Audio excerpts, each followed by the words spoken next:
What's good, everybody? What's good, YouTube? What is going on? Welcome to another edition of Friday Night Sports Talk. It's been a minute. But we're back, at least for one day, right? Because next week, I don't know what's going to happen next week. But we're here. And I got my co-host with me today. Not the one that always runs late, but I got my man D-Free in the building. TWT's D-Free up in the building. What's good, D-Free? What's going on, bro? Man, what's good? What's good? We back at it. Yes, sir. Yes, sir. We're back. I was last week.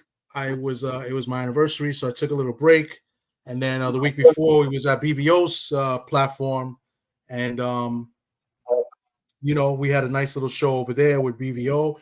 Hopefully, he could come through a little bit later today. He does know about it. You know what I'm saying? And then Socrates will be on with us. He's just running late as usual. So we'll see what happens with that. But yeah, man, there's a lot to talk about. There's a lot of things going on this weekend. We had the fight last week with Jack Catterall and Taylor. We got the 5-on-5, tomorrow, Queensbury and Matchroom. We got next week, we got Shu Shu here in the Garden, along with Xander Zayas. So we got a lot to talk about. We got the final set for the NBA. We got Celtics and the Mavs. They're going to be duking it out for the NBA Finals. That should be a good one. And, my Yankees are doing well in baseball, so I figured I'd throw the Yankees out there before Sock come on because he's a Yankee hater. He's a Red Sox fan. So I figured I'd get it out the way before he comes on and talks shit. Real quick, let me say what's up to the people in the building real quick. DP Rocker, what's good with you? Salute. Mr. Shelton with the What's going on, Mr. Shelton? Queen, what is going on? What's good with you, Queen? Hope everything is well with you. Who else is here? Ashley, what's good? Ashley, thanks for coming through. It's good to see you. Hope all is well. Who else? Oh, BVO is there. So the BVO's here. BVO, if you want to come through, let me know. I'll drop the link. I know you and Sock don't really get along, but it should be fun to come up with Sock. So if you want the link, I'll drop it. And Opulent LDTV, what's good with you? What's going on? He's going to be at the fight next week, the Adrian Broner and Blair and Flair Cobbs. He'll be there at the pressers as well. So got a lot going on. I got approved for the credentials. I'll be at the weigh-in and the press conference this week. Ofacio Falcone will be on the card. That's my guy. You know what I'm saying? He's been on the show a couple of times. Hopefully, we're going to have an interview with him before the fight starts. So we may drop like a little live, or maybe we'll do a video. So me, D-Free, and Soccer probably do an interview with him before the fight. And then you never know who else can come on. So, 2 weeks ago, Ishe Smith came on and spoke with us. So you never know who's going to come by later. I reached out to a few people. They were busy, but you never know. But on and forward to what's going on this weekend. I don't know where you want to start. Where you want to begin? I mean, wherever you want to start it at. I mean, we can chop it up. All right, well, let's start it up with the 5-on-5. I mean, that's a great card tomorrow. We got some good fights, Queensbury and Matchroom. We got some big, obviously the main event is not the main event that we thought we were going to see, which was supposed to be Bivol taking on Beterbiev. Beterbiev got hurt. I was hoping to get Iceman Scully was one of the guys who get on. He was busy today, so maybe we'll get him another time. I wanted him to talk about Beterbiev if he could. But so he's taking on a guy, Malik Zinad from Libya. He's gonna be fighting him. He's a huge favorite. But this guy's no slouch. He's no punk. I don't know if you know anything. Do you know anything about this guy, Malik Zinad? Nah, I never heard of him. I heard he's supposed to be a tough opponent. I mean, anytime you get a last minute opponent, is always a tough opponent because you're preparing for one fighter. Now you gotta change gears and get ready for another style of fighting. Because he's not no author, and as far as I know, he doesn't come straight forward. He's not no real big puncher like that. So you gotta change your gears and pretty much wing it because you gotta rely on what you already know because you don't have time to. Well, he had a little bit of time to spar some guys that was similar to him. But your main focus was on Arthur. So now you gotta change your focus and get ready for this guy. So um I think Bivol should win. I want to see how he looked because his last performance he didn't look so good. He didn't look so good. It wasn't the Bivol that everybody was ramping about that beat Canelo and everybody would say, oh yeah, I think he got a chat beating Arthur. We didn't see that in his last fight, so I got to see if he put on a good performance because the last outing he didn't look so great. Nah, he didn't. He didn't look good. I mean, he boxed well, but he didn't close the show like he should have, in my opinion. Um, I'm gonna tell you what I know about this guy, Zanad. Zanad, he's been the underdog in the past few fights, and he's pulled off the upset. Starting in 2021, he beat this Russian prospect. I was doing some research on him earlier. He beat a Russian undefeated guy. The last two guys he fought were undefeated guys. Actually, the last five guys he fought, I believe, were undefeated. I could be wrong, but he fought this guy Almir Skirkajic or Squir. I can't pronounce his name. He beat him. He stopped him, and then he won two close. He won two decisions, and then his last fight was a majority decision. So I haven't seen much of him. I heard he's very awkward. He's not a punk. He's going to be a little bit taller than Bivol. One thing I did learn today, Sock did tell me today, is that the manager of this guy is also the manager of Ofacio Falcone. And Ofacio was telling Sock, according to Sock, maybe Sock can tell the story later when he gets on. He said, this guy's no punk. This guy, he's pretty good. And it'll be obviously a big upset, and it'll be huge. It'll be huge for the manager, and and that might get more recognition to Ofacio as well. So maybe Sock can share a little bit more on this guy when he gets on. BVO, I put in the chat because I can't put it in the phone. So if you're there, just click the link, bro. It's not hard. He says send it. Yeah, I don't know what's wrong with this guy. He's a little slow. But here's the odds of the fight. Dimitri is a 40-1 favorite. You got to put 4,000 to win 100. 4,000 to win 100. That's crazy. And then what's crazy about boxing? There you go, BVO should be there. That should be it. And then if you put 100 on Malik, you get 1,200 for 100, which is way crazy. I don't know why the odds are like that, but a 40-1 underdog either way. So that's big. I mean, he's a live dog from what I've been reading, and Bivol doesn't really have that knockout punch. So you never know what can happen, especially with the big guys like that, the 175-pound guys. So yeah. The other fight that I'm really looking forward to tomorrow, besides the main event, I think this is going to be a really good fight. When I saw him at the weigh-in, I didn't realize how much taller Raymond Ford is over Nick Ball. I think this is going to be the sleeper fight of the night. Nick Ball, 19-0. I thought he beat Vargas. He got robbed. They gave him, they scored a draw. He's getting another title shot against Raymond Ford, who looked phenomenal in his last fight. I think this is going to be the sleeper fight of the night. Yeah, Raymond is a favorite in this fight, I believe. But Raymond, he didn't look like he cut weight well. He looked like he might have been drained when they did the weigh-in. Yeah.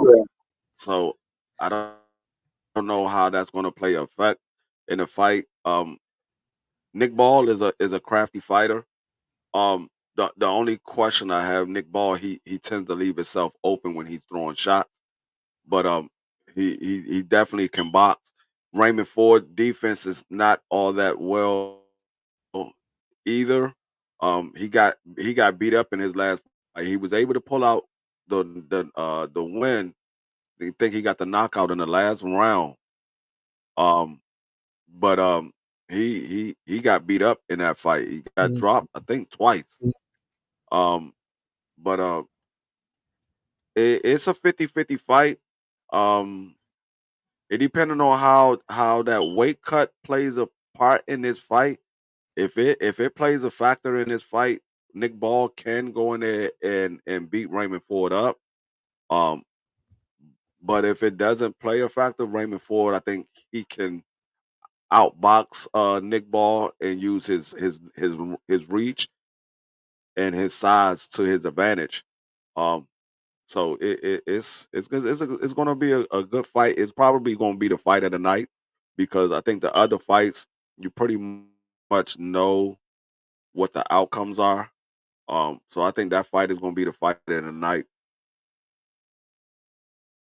Yeah, I think it's going to be. I mean, there's some other really good fights, interesting fights. I wouldn't say, you know what the outcomes are because I don't really know what the outcomes are. I would assume that some of these guys, and we'll go over when we get there. Another good fight that I feel like is pretty much even is Hamza Shariz versus Austin Williams. I think that's going to be a very, very good fight as well. Both undefeated guys at middleweight. I don't know much about them. I did some research on them. I seen Hamza fight a couple of times. You know, he's a solid guy. But from what I'm reading, they say this could be another sleeper fight of the night. I'm not sure if you know much about these two guys. I know a little bit about his name. Was Oscar Vines? Austin Williams. I mean, I said Oscar Vines. Austin Williams. I said, yeah. How do I think? Austin Williams. I know a little bit about Austin Williams. Ammo. I think he's gonna get a stoppage. Okay. Hey, I gotta say this real quick, man. Shout out to my guy, Puerto Rican Tommy, with the Fat Joe beard kid in there. Look at Tommy. That's a beautiful beard you got right there. Man, look at that. That's what my barber does that, man. I went to the barber today, and you know, I don't know what type of barbers you got out there in Cleveland, but I go to a Dominican barber, right? And I know I hope Frontline's not here because he be clowning me because he says I'm more Dominican than Puerto Rican. But I do go to a Dominican barber, and they use this dye, and you know, they fill up the patches. But today he kind of overdid it. But I was looking at it today. I said that looked good, man. I was looking to watch my wallet, make sure you ain't steal my wallet. I was feeling myself a little bit too, so I said I'm not going to wipe it off. They gave Tommy that Beijing. They gave Tommy that Beijing. I've never seen Beijing on white skin, but it looks good. Salute. I appreciate it, BBO. Coming from you, you know, that means a lot. Yo, what's up, Rob? My man Robert up in here. What's up, Robert? He's making fun of me. League manager. Yeah. Thank you for acknowledging me as a league manager. He's the commissioner of the fantasy baseball league that I'm in. Thanks for coming through, Rob. But I appreciate you, BBO, for mentioning that. Before I continue with the 5-on-5, another thing we could talk about later as well. I saw Shelton put in a chat, and I want to acknowledge it. But the Paul Tyson fight got canceled. That's major. What I didn't hear was, are they canceling the whole card? Yes, the whole card's canceled. So that's another postpone for Amanda Serrano. Yeah, that's what I was really looking forward to that. Yeah, she got the fight in Puerto Rico postponed. Now she turned around and get this fight. And this fight, it's not her fault. This time is somebody else's fault. Last time she messed up her eye in training and they got postponed. And now this time somebody else get injured and it gets postponed. So yeah, they postponed the whole card. That's terrible. And it was supposed to be the first one on Netflix, and this was supposedly do well. You know, so that's bad. See, that's what I didn't know. That's great. That sucks. Hopefully they can reschedule that. You know, it's not. I mean, they probably going to do it with somebody other than Mike, because I don't think Mike gonna go through with it because that situation he got is serious, and it can damage him badly if he get hit the wrong way. It could damage him badly. Yeah. No, that for sure. I don't think that they should even been fighting, but I was more looking forward to the women's fight. I thought that would, that was going to be the best fight of the card. But welcome, Prize Fighter. Thanks for coming through today, man. I appreciate you for having me, bro. Yeah, absolutely.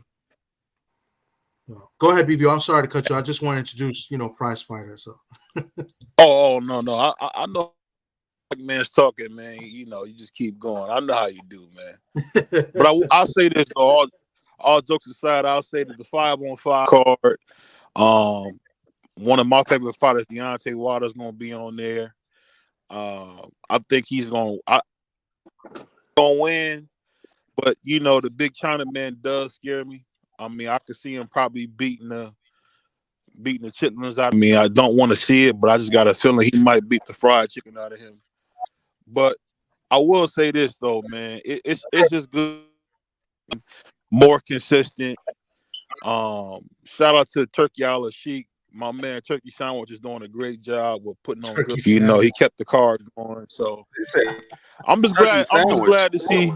I'm just glad about my man Turkey Sandwich and the Saudis giving it a much needed boost, man. For sure. Why your name calling got food in it? What you say, Puerto Rico?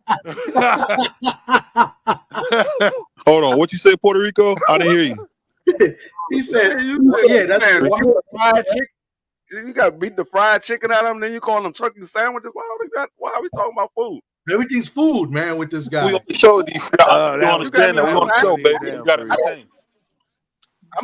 I'm on a diet right now. I ain't eat no dinner. I'm not eating until tomorrow morning. You talking about food up here? About to make me go fix something to eat. Hey, turkey sandwiches and fried chicken. When your boy Tank beat the Mexican pizza out of Ryan, nobody had a problem with that. But nobody said those words. You're the one that's making that's saying these things. Right. Oh my God. I'm gonna say this, LDTV, man. My man LDTV. What I want you to do, man, is stop watching Dragon Tales, man, before you do your.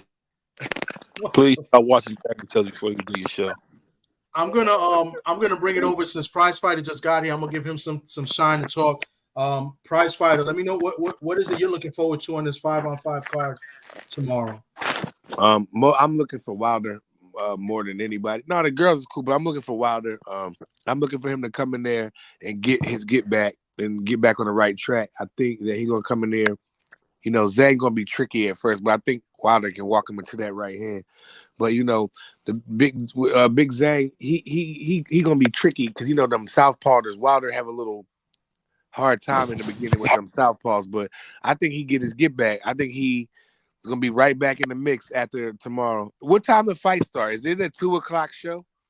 It should be, yeah. It should be around there. The main event will be around 5, 6. Yeah, I got to make sure I be in position and at the crib to do that, to watch that. But yeah. I'm excited for the fight. You ain't doing shit, man. Watch the fight. Cool. I'm glad it's happening. We need more stuff like this. Yeah, I'm definitely looking forward to that fight as well. It's crazy that Zhang is coming in almost 80 pounds more, about 70 Bro, pounds. I saw that. 282. Yeah. Against 214. That's crazy. Yeah, but this is the better Wilder's always been kind of at this weight, so yeah. And then Zhang coming in big like that, in the last fight he tired, and he did. I expect to see the same thing, but can Wilder capitalize? I think Wilder, this is a make or break for both guys, especially at the age that both guys are, especially Zhang. Zhang's at 40. Is he really? Yeah, I think Zhang's he's 42 years old. Damn, I didn't know that. 42 actually. Yeah, see that. I'll say this though.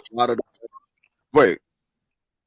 Oh, okay, my bad. But I was just gonna say we got a lot of good fights, but the fight to watch really is going to be that Nick Ball. He said earlier, the size difference. I didn't realize it was that much of a size difference. It was pretty telling. I was shocked. That was crazy.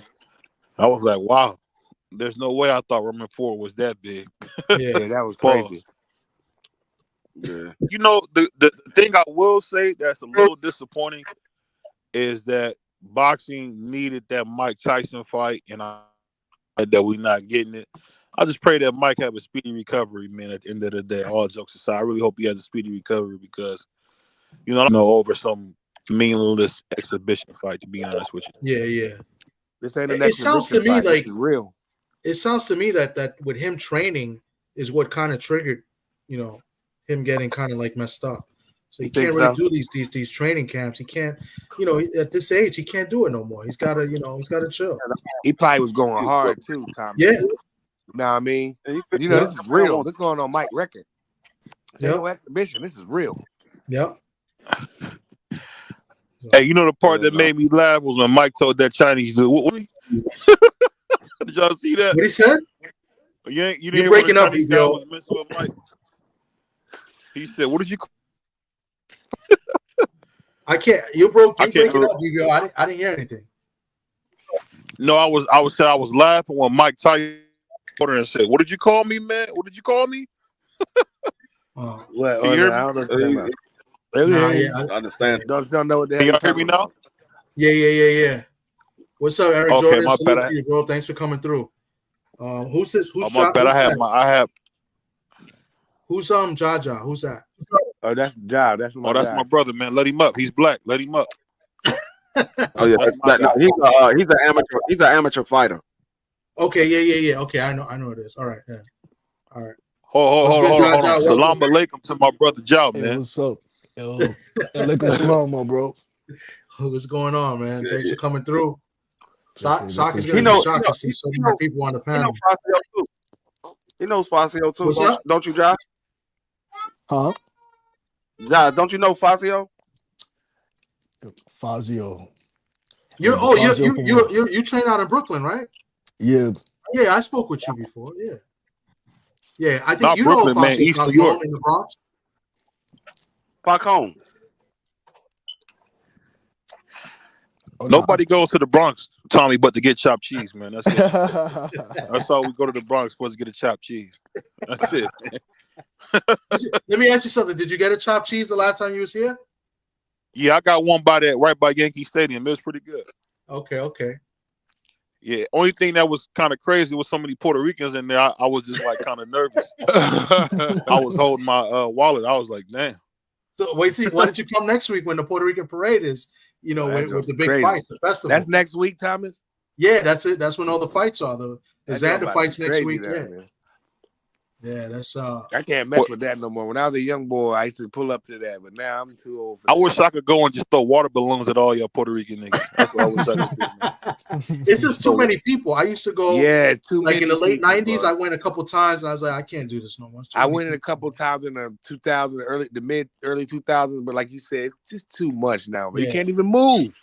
Nah, you can't. It's bad. You got to go. Really Ain't Xander fighting on that week too? Yeah, the fight is Saturday. That's what I'm saying. That's what I mentioned earlier. Xander Zayas is fighting Teixeira, and then Shu Shu's on the card. Shu Shu's fighting. I don't even know who's he fighting. Where has Teixeira been? I haven't seen Teixeira since he got beat up by what's my dude that fought Jamel Charlo, man, by Castano. Yeah, he hasn't. Yeah. How about he's only got like one. He's got one good win though. Did he beat? Adames, he was a WBO champion at one time at 54. Yeah, he beat Adames, right?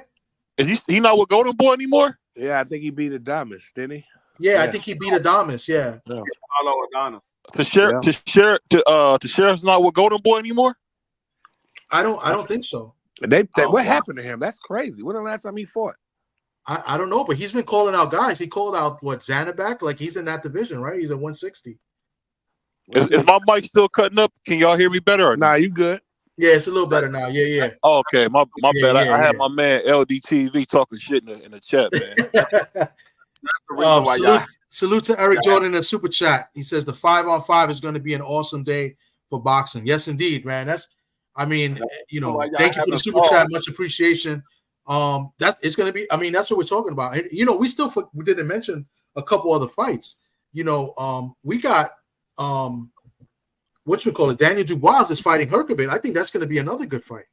Yeah, Herkovic is about to lose. I think because I think Daniel Dubois, man, got a lot. I think he got a lot of talent. But let me ask Ja this real quick. Hey, Ja, who you see winning Herkovic versus Dubois? I gotta give it to Herkovic because of the simple fact that they are so used to each other and they sparred a few times, and Herkovic always got the better of Daniel Dubois. But I don't think that Daniel Dubois, but he could withstand Herkovic offense. And we know that in the later rounds, we have a weird tendency of just losing what he had in the earlier rounds. So I gotta give the edge, but Herkovic have to. Yeah. I agree. I give the edge to Herkovich as well, especially like you said, Dubois seems to fade late in the rounds. You know, his losses have been late in the rounds. Like I thought he was beating what was it, Joe Joyce, and then Joe Joyce ended up stopping him late. And then you know, the Usyk fight, he got kind of, you know, screwed with that low blow, which was, I thought, was a good punch. You know, so I thought that he got screwed there, and then, you know, eventually Usyk came back and stopped him in the end of that fight. So You know the thing about Herkovich though, man. Herkovich got all the talent in the world. He got great feet, big right hand. The thing with him is sometimes his What? brain gets on neutral. I mean, I don't think he knows What? how to What put it all Herkovich? together. Say it again. What Herkovich you watching? I said, what Herkovich you watching? He ain't got no great feet. That's yeah, I what don't I was know. about to Yeah, say, what but I great was gonna feet let he him got. finish. I For didn't want for to a cut him off. heavyweight, you know he got good feet for a heavyweight. You said great feet. You said great. You said Oh well, I didn't mean to say great. I He see has I'm being okay particular. footwork. It's He just has okay. pretty good for a guy his size. His footwork is to me is It's really just good okay to me. for his But size. no. Because you know one thing I think, and I ask everybody this on the panel. Do you guys think that the strength and conditioning coach has kind of hurt the footwork in boxing? Because I really feel like a lot of guys kind of got these strength and conditioning coaches, these Herman Monster strength and conditioning coaches, and it's really messing with the footwork you used to see in boxing. No, That ain't got because that ain't got when you're nothing to doing do the with it. strength and conditioning, but you're doing strength and conditioning, you know, Right. if you working out, but for certain reasons, but then anytime you in the gym and be training on the mitts, but a bag or or or or like you just, you know, what I'm saying, practicing be a technique, that's where you practice by your footwork, you know. Yeah, But that's what strength I'm and about to say. conditioning got nothing to do with it. Condition has nothing strength and condition has nothing to do with your technique. Your technique is your technique. If you're not working Yeah. on it, then you just hurt yourself. But the strength and condition is just making sure that you have the endurance to go the distance. That's what it is. To have the strength Mhm. and endurance to go the distance. But your technique, that's on you and your trainer. If your Yeah. trainer ain't teaching you the technique and you ain't working on your technique, that's on you and the trainer. That has nothing to do with the strength and condition. Well, I'm saying that I got a shout out to my man Bernard Hackett. Salute to my man Jaleel Hackett on a new deal with the Zone. Bernard told me that he's seen a lot of the fundamentals kind of suffering in boxing, and I will agree because I kind of think guys are kind of focusing on the wrong things. I think guys are all trying to sit out on their power, and it's just a lot of like I was saying before about the whole Herman. It's just a bunch of experts about nothing in boxing, just like it is in every other sport.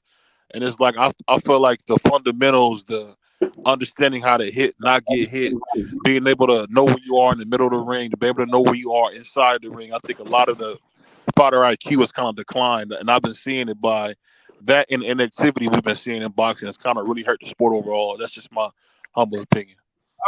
That's true, but that that's has a nothing to good, do with pretty the good strength and take, condition. BBL. That still has nothing to do with the strength and condition because the strength and condition don't tell you how to sit down on your punches. They don't work on that. That's your trainer. Your trainer Yeah. works on that. Your trainer, you gotta find a better trainer. If he's not training you on your technique, you gotta find a better trainer. No, I'm Your I'm not I'm not saying sitting when I say sit on your punches, I'm kind of speaking What? to overall. I'm saying that the sport has suffered from no, not really having no, true boxing minds in it the way it used to. Like, okay, I'll give you an I example, understand what you and I'll say this: there was a I guy. A lot of people don't know him. There was a guy named Gary Russell Sr. Gary Russell Sr. had almost a love affair with boxing. The man knew boxing in such a way it was almost like a relationship.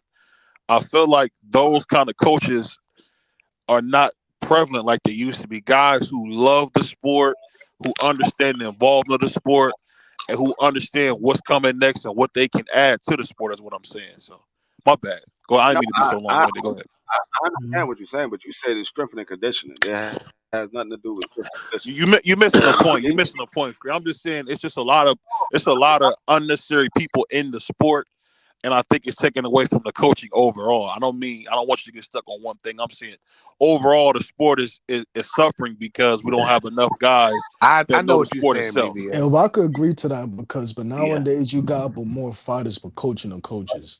You know, Yo, I could attest to that.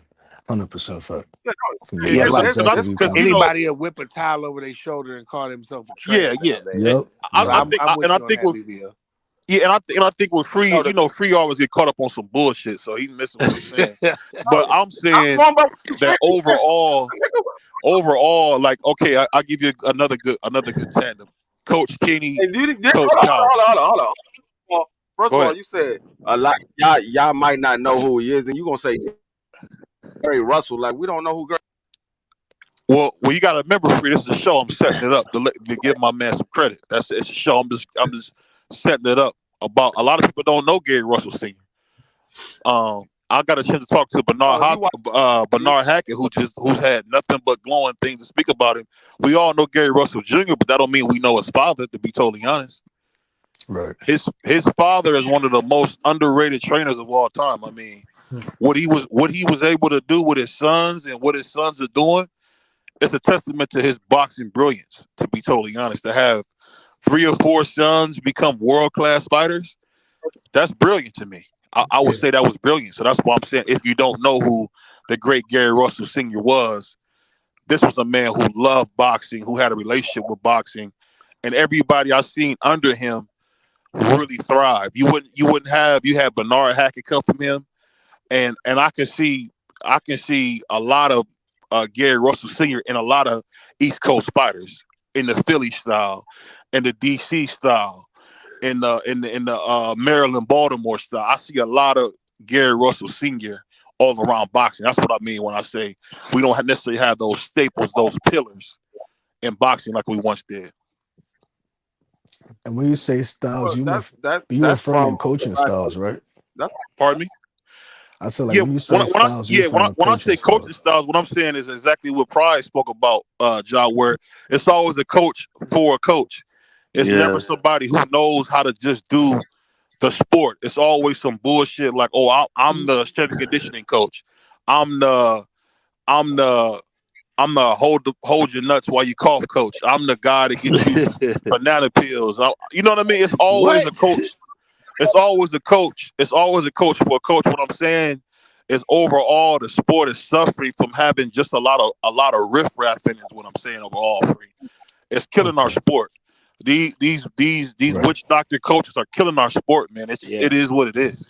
Like I'm that's saying why we need because to protect guys like Kevin Cunningham and Bozy Ennis. Them guys, like you said, BBO, they love the sport.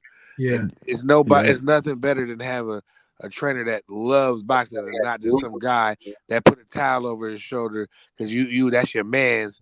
You know what I mean? Yeah, he's considered a trainer. Nah, man, everybody ain't a trainer. There's only a few trainers. I agree with you.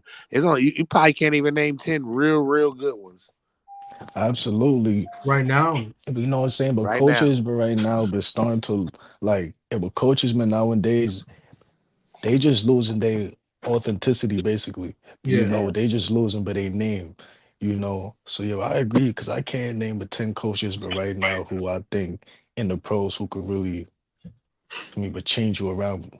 Same as the year, like, damn. So if you made a list of who you got, Bomac, I've say he's underrated. I think he's a good trainer. You got Bozy. I mean, who else? I mean, right now active. I mean, Freddie Roach is still active. So Okay, you got you got to put Freddie in there. So we'll say Freddie. It's tough. Like look at us right now, struggling. Well, you know what's funny is a lot is I see what BVO's saying, but then some of it works out because when you look at a guy like Bomac, is Bomac really the head trainer or is he the head, strategist? I think that Bomac is the head trainer. Because I think the other guy in Crawford's camp, the guy from Guatemala, I think he's the main trainer.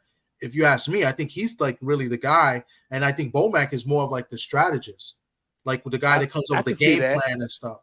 I could definitely see that. That's actually a good take right there. I didn't even think about like nothing like that. Because Bomac comes on like now. Bomac got this new fighter. I mean, he's been fighting for a minute. The young kid. Oh my God, I think he's from Atlanta. Troy. Oh, what's his name? Come on, help me out. Come on, guys. Troy. Is it Troy Isley? I don't even want to touch that one. Is it Troy? He's from Atlanta, and I think Bomac just took him on, and he looked phenomenal his last fight. I want to say it's Troy Osby, the Transformer. It sounded like I've heard. I'm almost positive that's the name, and I'm doubting myself right now, so I'm gonna go with it. But Bomac, head trainer, and the guy's undefeated. He's gonna get a world title fight eventually. This guy, so but I just think he's just a great trainer, not a great trainer, a great strategist. You know what I'm saying? He could be a great trainer as well, but I think a lot of credit doesn't get given to that guy from Guatemala that's in Bud's camp. So Tay was good. Thanks for coming through. Tay. Salute to you. But there's not a lot of good trainers, bro. It's not those ones that you can feel safe with, like Emmanuel Stewart. You knew you were safe with him. You know what I'm saying? Yeah. You know, so it's BBO. That was actually a good point, bro. It's not a lot of them trainers left, dog.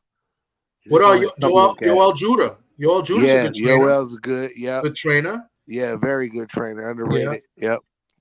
Yep. What about Andre from Brooklyn? He's pretty solid. Oh my God, I'm messing up my names. The guy that used to train Jacobs. Yeah, I know you're talking about. He's tough too.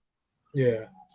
So there's some good trainers. These trainers, they're good with their sons because they brought them up. But at the end of the day, are they really good trainers? Like, they're good because, they were able to work with their son, bring them up. But, when I see these fathers of trainers, then they get fights with other fighters. They're not the same. They're not the same trainer. So are they really good trainers? The dude that trained Andre Ward. Who has he trained other than Andre Ward that was successful? He traded Mario Barrios, but it didn't work out. Yeah, Virgil Hill, right? Well, Barrios is a decent competitor. Yeah. I don't think Andre Ward's trainer was that good. I think Andre Ward was just special. And I love Virgil. Virgil Hunter, but he Virgil Hunter, you see him with Barrios. Barrios looks better with the Asian dude. I mean, it just is what it is. But sometimes in the coach, Virgil Hunter is a good trainer. My bad, Ja. He was training Andre Ward, bro. What are you talking about? I'm just saying. I mean, I guess that's hard to argue. I mean, I really don't got no argument with you on that one, though, cuz. Yeah, but what about Cunningham? You guys think Cunningham is a good trainer? Yeah, that's what I said. I named him. You did say I said Kevin Cunningham. Yeah, I like him. Yeah, I definitely think he's good. He's good at cursing. I tell you that much. Yeah, for sure. But he's good with the young the youth. The youth respects him. Like the city, his city respect him. He can go anywhere and nobody gonna do nothing to him. Was he like a former cop or something? Yeah, he's a cop. He's a cop. But he was a cop because he was trying to help the people in the hood. Yeah, and he was trying to give back to the hood, but saying, all police ain't bad. Whoop, whoop, whoop. But Kevin Cunningham is well respected in his city. He probably don't. He probably live good out there. You know what I mean? Yeah, just because he's a good man. You know what I'm saying? Pause. I mean, he does curse a lot though. That's one thing. He don't curse like. One of my favorite cursing trainers was Norman Stony Stone. That if you go to YouTube and just type in Norman Stone compilation and just have like a good little couple shots, maybe a Corona in a backwood or something, and it's pure comedy. Pure comedy.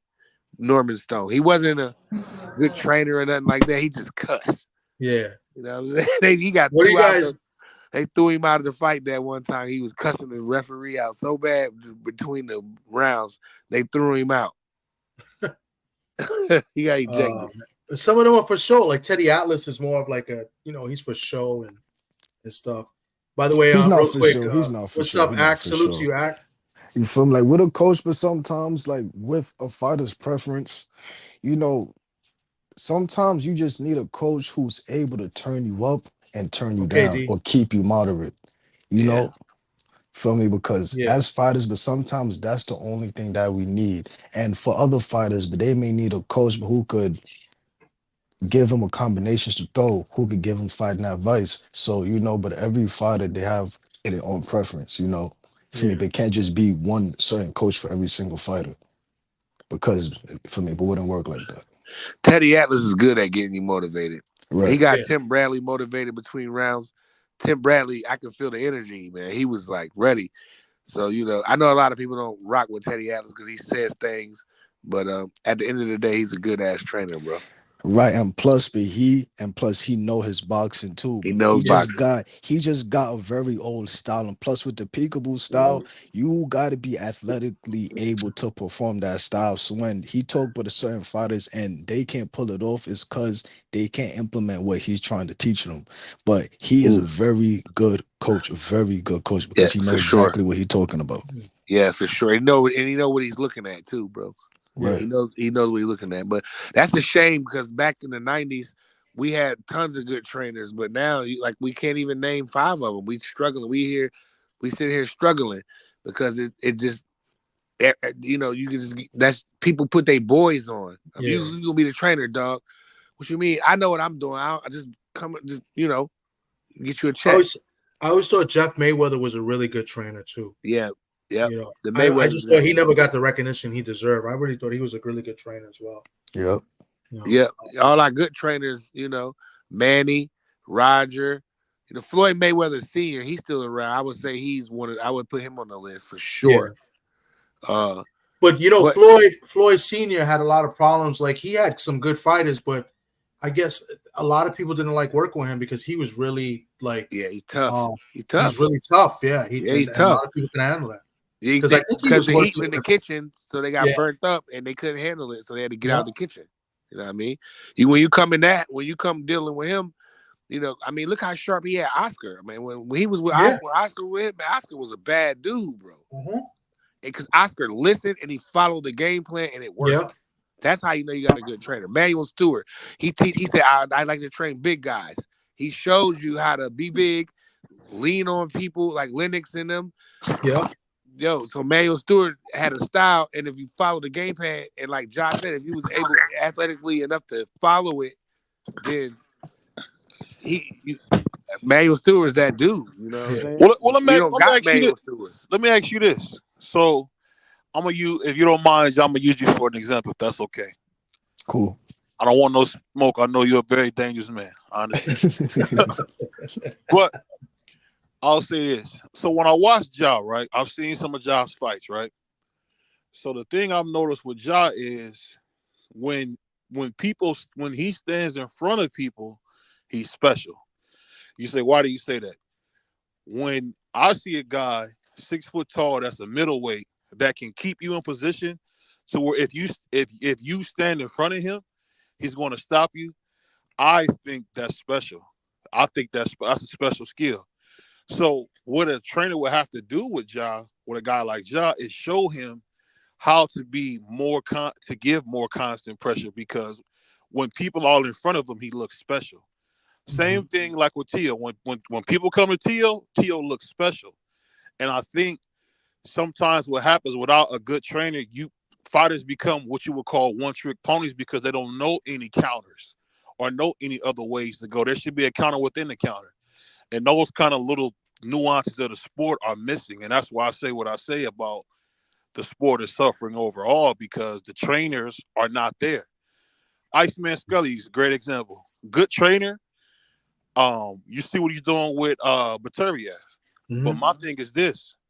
Can you imagine what Baturiev would be under Emmanuel Stewart or Ernie or Eddie Futch? You see what I'm saying? Yeah. We're not even getting a complete picture with these guys because these guys never get opportunity to get trained the right way, is what I'm saying. And I don't mean that as a slight. I'm saying overall the sport is suffering because of that. Yeah. It's just that simple, man. Salute to my man A1. Yeah. I just think we got to really be honest and say, you know what? Overall, our sport is suffering because there's a lack of people passing that knowledge on to the next man. You see what I'm saying? Like, how many people share that knowledge? How many people will sit down and tell you how they did this or how they did that? You know, the only person I seen do that in the heavyweight division was Lennox Lewis. He was in the parking lot famously with Deontay Wilder showing him how to throw a jab. You telling me Mike Tyson, when Deontay Wilder was undefeated, WBC champion, 10-time defenses, he never ever walked him out, outwalked him out? You see what I'm saying? Yeah. That's the type of stuff I'm saying that we see overall in boxing. It's always, you mind if I curse? You've been cursing. You Okay. don't like when people curse at your joint. No, that's why I didn't know I was cursing. I'm sorry if I didn't realize I was No, cursing. that's all right. I'm not saying anything. I'm just you brought it up. No. It don't bother me. What I'm saying is, it's a travesty. Do you guys realize how crazy that is that Mike Tyson never walked Deontay Wilder out? Do you know that Jim Gray sat there? There was an interview with him and with Mike Tyson and Jim Gray, and Jim Gray berated Mike Tyson for not supporting Deontay Wilder enough. So that's what I mean when I say, and you can look it up. It was on PBC. This is a while back, and he was saying, "Why have you not embraced Deontay Wilder?" And Mike Tyson had every excuse in the world of why he wouldn't take the time to embrace a young undefeated champion. When he lose, then you got Floyd Mayweather saying, everybody want to help him. I can help him. Yeah, that's crazy. Especially where is that when he was the undefeated reigning WBC champion? Yeah, that's what I mean when I say that overall the sport is killing itself. It's almost cannibalizing itself because no one wants to do anything for no one else. Yeah. And Floyd said it best. Jealous of what? We're not saying people are not saying Floyd is taken. We saying Floyd, Mike Tyson, Lennox, Larry Holmes. These guys do not do enough giving to the sport. They don't do shit for nobody. And I think it's certain fighters, but I see what you're saying. But let me pause real quick. Let me shout out my man A1 Hoops. Good looks. Thanks for coming through. Thanks for that super chat. He says keep grinding. I appreciate you, A1.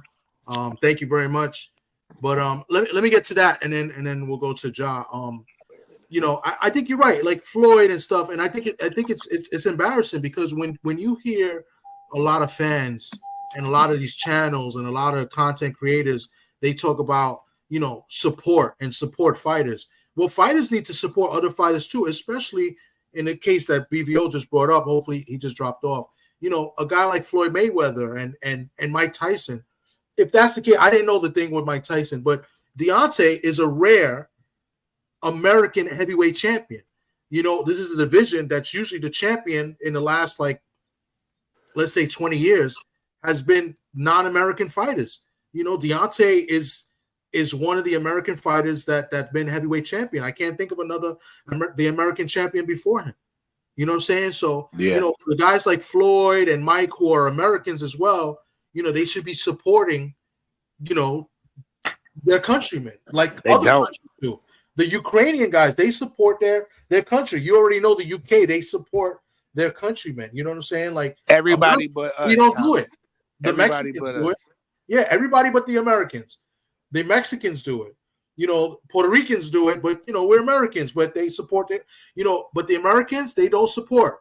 And on cue is my man, one of my best friends in the whole wide world, my co-host, Mr. Socrates Palmer Jr. How you doing, Soc? Thanks for coming through. Salute, panel. How are you? A lot of good topics you guys are kicking around. I'm actually disappointed that I didn't get a chance to jump on when you were talking about great trainers and the topic about Deontay Wilder and should Mike Tyson support him. Would you give me the permission to go back on the trainers segment? Yeah, absolutely. Go ahead. Spin the block because we can't name them. Well, look, some of the best trainers are the guys you never hear about, right? Like we all have stories where we grew up in our neighborhoods. Oh man, you talk about the best basketball players you've seen. They're in the park, and they can't get out of their own way. And it's not that much different in boxing. I mean, I've been fortunate enough to be around some pretty solid trainers in New York and guys that, to me, that were really mentors that I learned a lot. There's a gentleman named Ralph Ferre, who unfortunately isn't around anymore. Mm-hmm. Pastor Ralph, you go to any gym in New York City and you ask about Pastor Ralph Ferre, and they'll tell you stories. And he was a guy that used to organize smokers back in the 80s and 90s with Teddy Atlas. in the Bronx in the gym called Apollo Boxing Club, which was run by another local legend named Monaguillo and the other gentleman, Nelson Cuevas. And they worked with fighters like a young Mike Tyson. They would come down from upstate, from the Catskills section in New York, and they would come down to the Bronx. And you're talking about guys that worked with fighters from the amateurs, because it's easy to inherit a guy that just needs fine tuning. But when you take a guy from the amateurs and bring him up, that's why to me, the modern era, the guys that I saw, Emmanuel Stewart stands at the top because he took Thomas Hearns from the amateurs. He took Jimmy Paul from the amateurs. I mean, and he saw the development. Towards the end, Emmanuel Stewart was a celebrity, right? He was the celebrity trainer, right? He would come on, like the way Tom was saying about Bumac, he's more of a strategist. He would come in towards the end of camps, but he had already grown his tree, like a Bill Parcells or a Bill Walsh, a coaching tree, and he had guys that he trusted, and then he would come in the week of the fight. That was the case when he had his hands on Jermaine Taylor, Prince Nassim Hamed, and a lot of those fighters, Julio Cesar Chavez, it was Holyfield for a little bit. He wasn't in camp the whole way, but he was there like a strategist. Out of the modern guys, I think Manny Robles is a solid trainer out of California. He's had success. I don't know if you guys mentioned Joe Goosen. I mean, he's a Hall of Famer. Yeah, that's a good one. That's a good one. The Ruelas brothers from the amateurs, world champion, took a guy named Michael Nunn, who was a bad man. Yeah. Shout out Michael Nunn. So there's a couple of guys. Garcia, I forgot about Garcia. Garcia's solid. Robert Garcia. Yeah. I mean, forgot about obviously, Garcia too. he had the credentials of being a solid. Is Ronnie Shields still? Is he still? Ronnie active? Shields, another one. Yeah. Yeah. See, Ronnie now Shields, that y'all getting my brain moving. Yeah. Because but it's a sad, because like in the 90s, we wouldn't have had to be struggling like this. Well, I mean, everything is cyclical. There is some truth to what someone said, that a lot of people put their friends on, but sometimes it's not even putting their friends on. It's about being loyal. Sometimes you have guys that have been with you since day one, and yeah, they're not, the maybe they don't come up the traditional way, but if you're around boxing, you're going to pick up something, even if it's by accident, right? And when you're in a corner, the number one thing, remember, it's a minute break, but it's not really a minute. It's like 50 seconds, because by the time the bell rings and you walk back, sit down, you know what I mean? It's time to get back up and go to work. Right. And I'm not, trying to pull rank, but I worked corners, and you don't need 2 and 3 people talking at the same time. It's one voice. Right. Yeah, that's a mess. I 100% agree, bro. I don't like that. I don't like that stuff, bro. Yeah. And most recently, if you want to talk about how important, obviously, look, maybe any jockey could have had Secretariat, and Secretariat would still be the greatest horse of all time, right? But you can't discredit having a corner that knows what they're doing in the moment of pressure. Ask Tim Zhu if he's happy with his corner. A decision by a corner changed this man's whole life. Yeah. Yeah. Right? And we've seen it. When Mike Tyson lost to Buster Douglas, he had an inexperienced corner. Yep. If you guys go back to the tape, they didn't have. He started firing everybody around that time. They didn't even have a proper inswell for the Buster Douglas fight. They were using a balloon, That's a glove. why I lumped up. Yeah. So it's like how can I say? I mean, it's subjective, right? Teddy Atlas is a legend. Yes. No one knows more boxing than Teddy Atlas. From soup to nuts, nobody. He's a junkie. He's a savant. Yeah. And now the thing with Teddy Atlas, there's a package when it comes to Teddy Atlas. Teddy's a little crazy, but he's a good man. Trust me, he's a great human being. Teddy literally will give you the shirt off your back. Sock, I don't mean to cut you off. I just A1 had a question. He says, ask Sock who he got winning that Blair Cobbs and Adrian Broner fight. I mean, next week. Next week, by the way, next Friday. That's next Friday. I believe it's a Friday. It is a Friday, the 7th. Man. Yeah. I mean, I hope the fight is half as good as the promotion build up. I mean, they're two guys that are good characters for the sport. One guy is definitely, on the tail end, and one guy is really not that good. And Blair Cobb's really not that good, but he's a character, and we need guys like that. Kind of like he's like a Rolly Romero type, right? He's a little bit better though. He move a lot. Yeah. AB is a great character, and at one point a great fighter. But he's a lot smaller. I mean, Blair has fought, at 54 his whole career.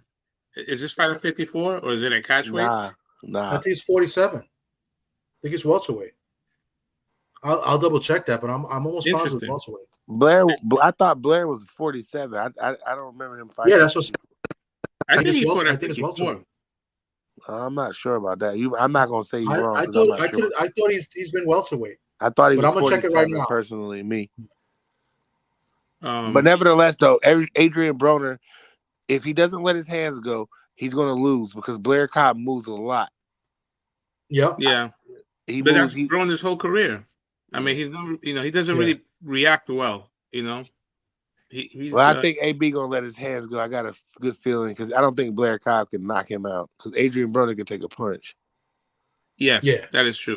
Adrian, that is a good point. He does take this shit. He's been in there with good punches. And plus, for Blair Cobb's, he got terrible punch placement, but he's fast and he's real explosive, but he can't place his punches correctly. Yeah. Yeah, right. You're right, John. Yeah, he's like, he jumps in, woo, woo, woo, woo. Then he, he get out of there. You know what I mean? But he don't really be doing that. You know what I'm saying? He don't really be doing that. But I mean, if AB don't let his hands go, we gonna be on Instagram and we gonna fry you, Adrian, if you don't beat this guy. And like I said on BVO's channel, if Adrian Broner does go out there and look good and beat him, then Adrian Broner is gonna be right back in the position for a big fight in his next fight. Yep. Because of how he is, because he can. The people gonna show up. We don't know what he gonna do. We know we gonna be the press conferences and stuff. There's a lot of content to be created when you have an Adrian. He can sell. Yeah, he definitely can sell the fight. I think if AB can win this fight, I think they'll try to get he'll get a top 10 guy, or a name guy. I say he get a title fight. I don't know if he'll get a title fight. It's gonna be tough. Boxing crazy, Thomas. Because he's with Don King and he's not a major player anymore. Unless he could pull strings, it's going to be tough for him to get a title fight. I don't know unless he gets a title shot against a big favorite where they we'll get a name on our resume. You know what I'm saying? It'll be one of those. I think that somebody would go down Devin Haney. If he goes out there and win, that would be good for them financially. I don't know if it'd be a good Fight, but that's an option. Devin Haney still has a belt. Adrian Broner right now, according to Boxing Scene, he's 14 in the WBC at welterweight. Mm-hmm. He is number 9. How? See what I'm saying? Because it's the sport of boxing, brother. That's right. That's my point. It's the WBA. That's my point, brother. Check this out. My point. He's number 9 in the WBA. Damn. How? Okay. So he's a top 10 How, Sway? Keep all right. And let's see what else. He's not ranked by the BO. Right. With the IBF. The IBF, he's not ranked. Okay. And by the BO, he is not ranked. So the WBA and the WBC, right? Yes. 9. Okay. See, the two most corrupt got him ranked. How? They should be investigated by the FBI. The WBA, especially. Who's the champion of the WBA in 147? The sanctioning bodies. Adrian Broner. Adrian Broner goes out there and look good against Blair Cobb and win. He can be in a title fight because it's correct. You just heard what the brother just read. Well, check it out. Well, Crawford is the champion at 47. He's never going to fight at 47 again. Right. So I agree. So then you have Stantonius. You have Errol Spence at 2. He's never going to fight 47 again. Then the next guy is Conor Benn, who's 3. That'd be good. AB and Conor Benn. That's a good fight, and it'd be a title fight, like I said. But Conor Benn's another guy that hasn't fought at 147 in a while. Exactly. But I Xander think for a title fight, he'll get fighting that. at 50. Yeah. So, I Yeah, mean, he's been fighting at that's what it is. 54. He hasn't been fighting at 47. Yeah. And Blair Cobb is not ranked anywhere Hmm. at 47. Like I said, No. I think he's more known Who at was that 54. talking about that was I don't think number he's only fought at 147, Sock, or 140. Because he fought Maurice Hooker his last fight. Was that that was a catch weight? Maybe that was a at catch weight. 47. Maybe that's why you're saying that. But he's always fought at 147, Sock. He fought Alexis Rocha. Yeah, That's when he got stopped by Rocha. And that was Okay. at 147. Okay, that's I not believe, correct. Well, he's Maybe nowhere near Maurice, the rank. the Hooker fight might have been a catch weight, the Hooker fight. Yeah, he's So, and then he's nowhere near any rankings. You know, maybe where's Blair? Blair's from what? California somewhere? he's from Philly, originally, I think. He's originally From from Philly, but he moved to I think Cali. Yeah, he's got a an Philly interesting guy. story. Was his father like on the run? Oh, I didn't know that. Yes. I mean, not that I want to spend that much time on Blair Cobb, but he's got an interesting The story. fighter I was talking about that was ranked. He's not ranked at all by any of the sanctioning bodies, according to what I just saw. No, I'm talking about the one that you was reading when I came up. Who was the fighter you was talking about that was ranked? Broner. No. The question was, we were saying that if Broner won against Cobbs, does he get a title shot? And we're kind of like going back and forth. So I said that personally. Yeah. D3. So, I'm yeah. surprised. I said And that personally. Yeah, Well, and Sock read the rankings to see where they were at. So because the what's AD star power, I feel like if he goes out there and be dominant D3, that Adrian Broner, somebody would reach out to him, for Absolutely. a payday that possible champion. I agree with you. But Adrian Broner got the WBC silver in that last fight because they was talking about he was supposedly be making a fight for Regis Prograis, but then Devin Haney ended up fighting Regis Prograis. I forgot about that D3. So, like I said, the WBA and the WBC, the most two worst ones. Yeah, Adrian Broner can get him. That's why I say that, Thomas, because he can be. It's possible. I'm not saying it is. It's going to happen. I'm saying it's very possible that Adrian Broner can be in a title fight in his next fight if he goes out there and dominates Blair Cobbs because of his star power. Adrian Broner gonna bring the people, gonna show up, bro. I don't know why. They just do. Yeah, I agree. But what weight is this fight at? So I don't even know. I'm questioning because this guy is fought at 147 and Broner's like at 140. So Broner's fought at 147. Broner might bring him down. See, he might be bringing him down a little bit. I don't see that changes a lot. You're right. Where's your phone? Let me see. I believe the fight is at 140. I don't see Broner doing 140, bro. I just don't see it. Broner, that's when he fought. His last fight was at 140. That's when he won. I thought it was the catch weight. No, it was the WBC. At BoxRec says welter. BoxRec says welterweight. I don't know how accurate this is, but it says welterweight. So that's 147. That's what he's fighting. That's what he's fighting at 47. That's what it says here in BoxRec that the card says. Well, I mean, he could fight at 47. I don't think he beat nobody at 47. Yeah, I don't think so. Yeah. I don't think he beats none of those top guys at 47. None of them. Wow, so Blair Cobbs has not fought in almost 2 years. Yeah. He beat Herring, right? And he looked good. Hooker. He got a stoppage, didn't he? Maurice Hooker. Maurice Hooker. He got a stoppage in that, right? Yeah. And Broner, who never fights, is actually the more active. He's going in a year. So yeah. His last fight which isn't the worst thing for an older guy. But they both was a lawyer. He was a part-time lawyer. Yeah. I mean, it's an interesting fight. I mean, I guess I'll watch. There's nothing else on. Well, it's Friday night, so I don't know. I want to see if Adrian Broner can knock out Blair Cobb. I'll watch it to see if he can knock him out. If he can't knock out Blair Cobb, Adrian Broner don't need to fight nobody. No, but that's not true. Yeah, what was the last time Broner knocked anybody out? That's true. That's what I'm saying. That's what I'm saying. If he can't knock out Blair Cobb, because Blair Cobb got stopped by Alexis Rosa, and he is not a big puncher. Yeah. If he can't knock out Blair Cobb, he don't need to be fighting nobody in the top level. Yeah, because the welterweights is good. Like I don't know. Man, you can't fight the welterweights. At this point, I don't think Adrian Broner can beat Mario Barrio. I knew you was gonna say that. Well, he throw a lot of punches. If AB don't let his hands go, he can't. But the Yeah, I old knew you was gonna AB say could have Mario beat him. Barrios. The old AB could have beat him. If he can't stop Blair Cobb, I don't see him beat Mario Barrio. Yeah, I don't. I'm not gonna force a stoppage on him, but I want him to go out there and box and look good. It would be interesting because Barrios is promoted by PBC, and then we've got and then Broner be getting at Ellerby, so Ellerby would probably be involved. It would sell. I'm sure they would promote it well.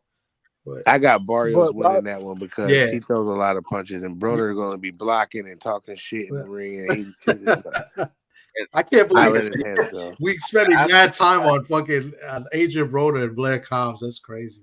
Well, because there's a fight happening, it's going down, so we got to talk about it. But because the press conference has been crazy. Did you see Blair Cobbs crash Broner's training day?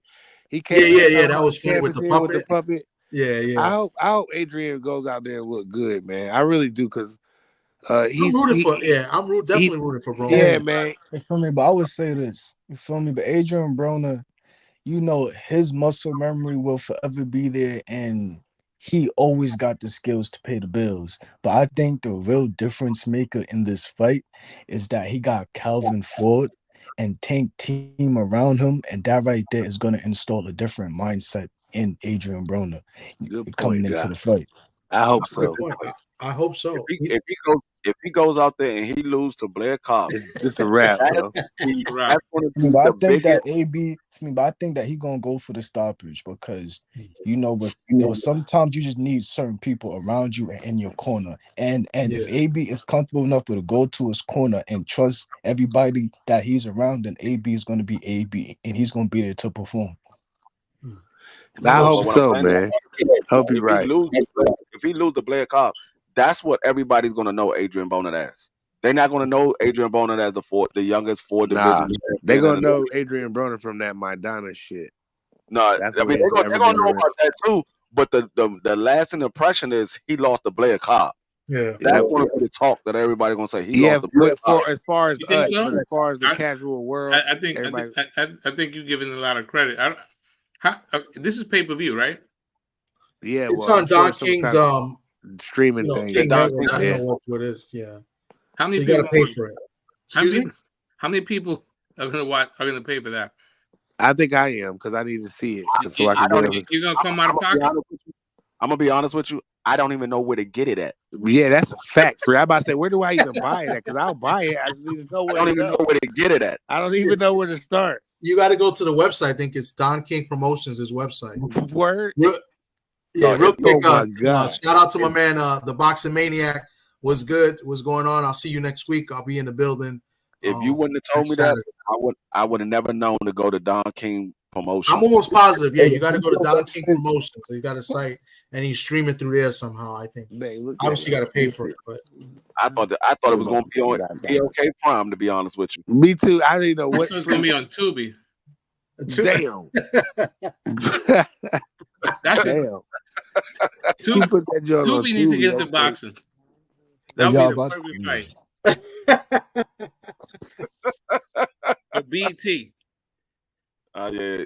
I mean, it did actually. It should be on Netflix. They should put this on Netflix. Damn, sorry, BBL. Damn, I didn't see it. They should have put this on Netflix. This was great. I'm about to say BBL's backstage. Hey, why? Hermano, what's going on, Sock? My African brother, what's up?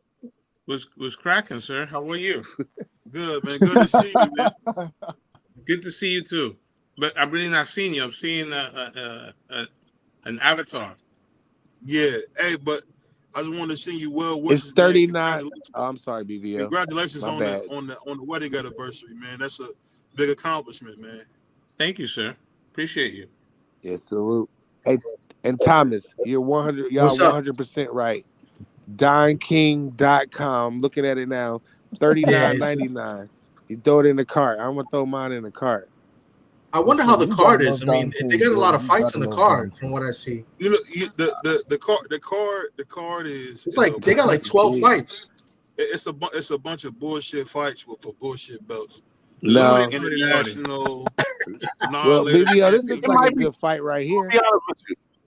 I'm gonna be honest with you. It might be some hidden gems in those cards because a lot of times they throw a bunch of fights together and it be actually some hidden gems in them. Yeah, that cruiserweight fight is Well, gonna I be a see good one. which one? They got the The cruiserweight fight. Michael Hunter's on the card. Yeah, that's a good fight.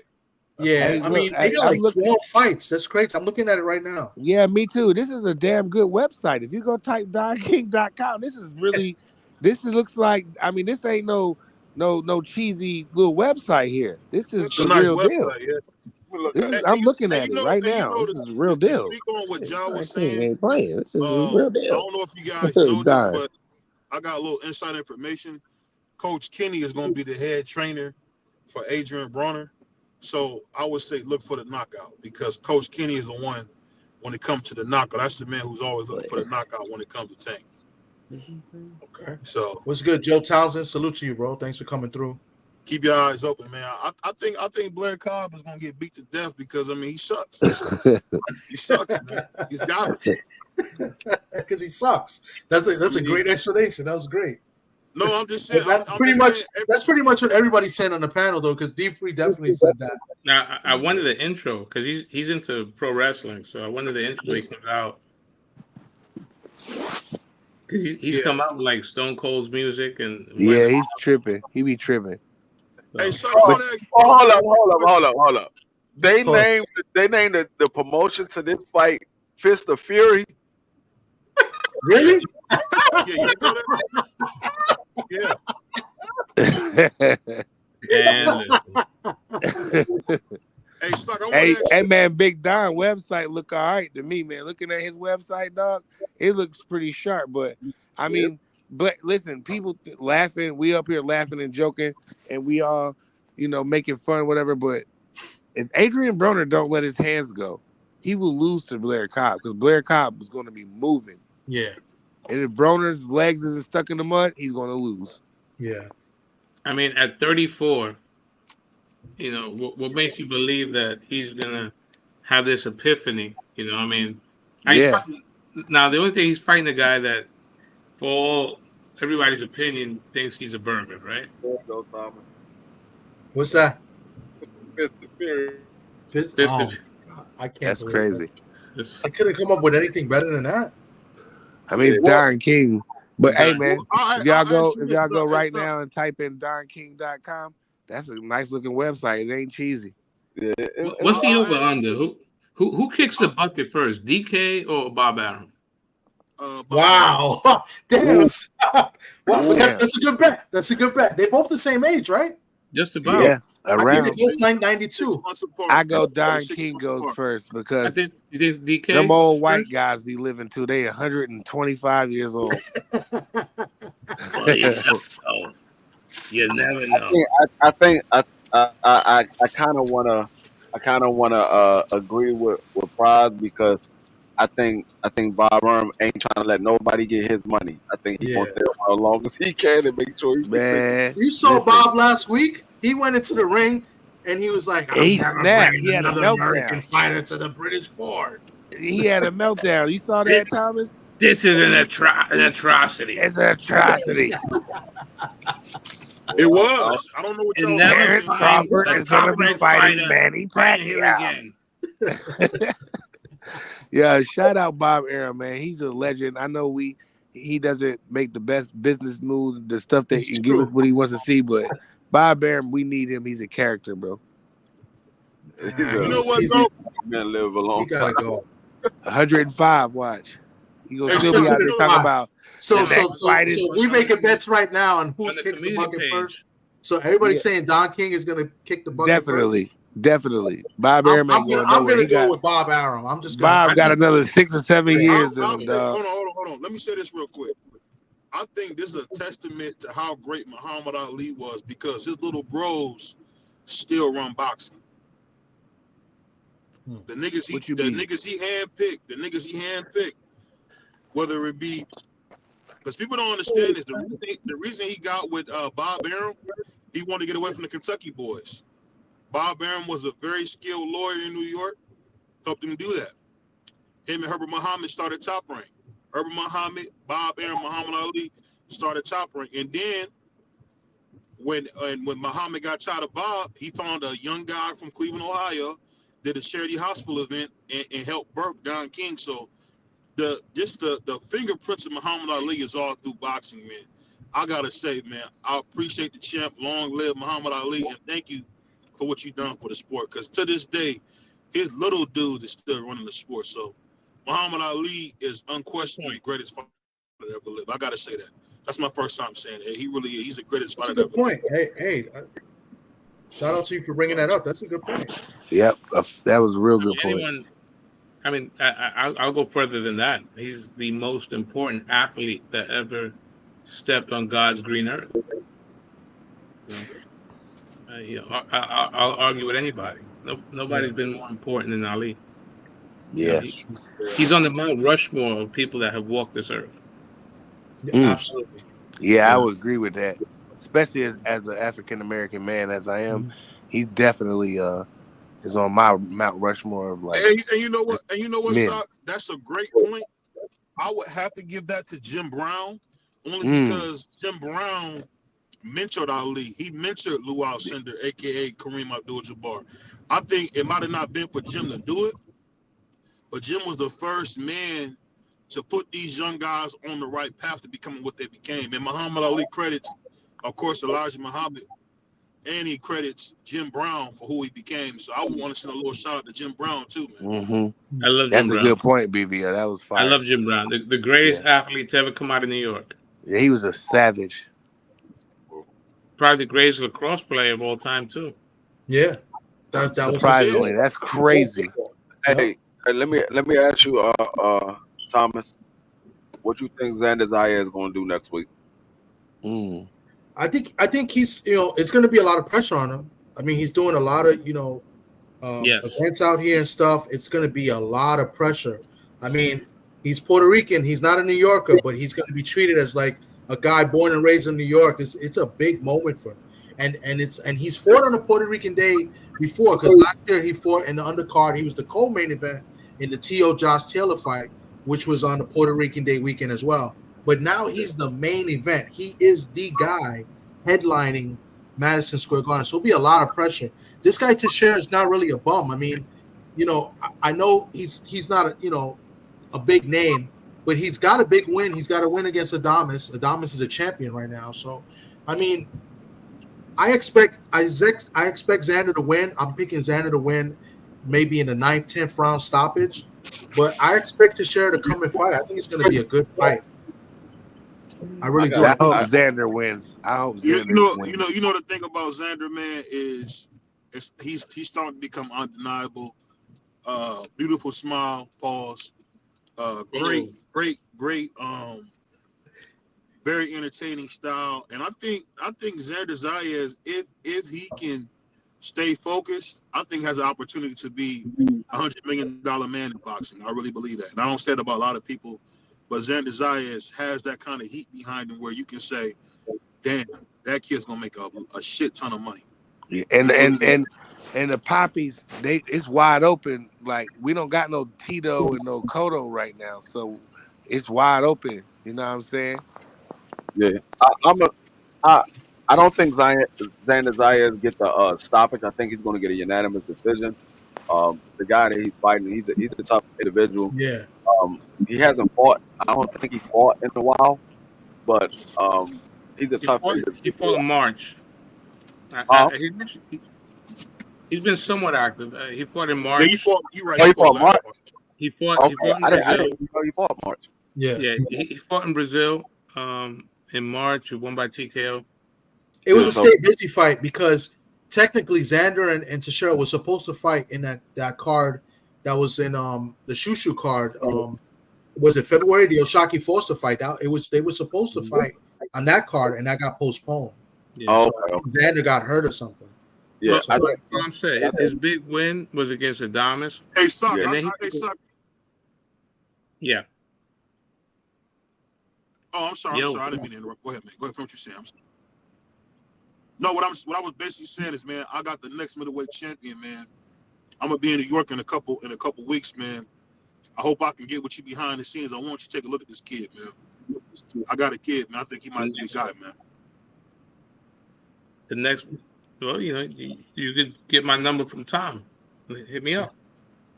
Real quick, Yeah, I and think now that you say that, let me just first, let me just read this comment. The Ali Museum is 5 stories, a must visit if you guys can. Where is it? Is it in Louisville? I asked him that. And then second, Sock. Now that you bring that up, I don't know if you want to.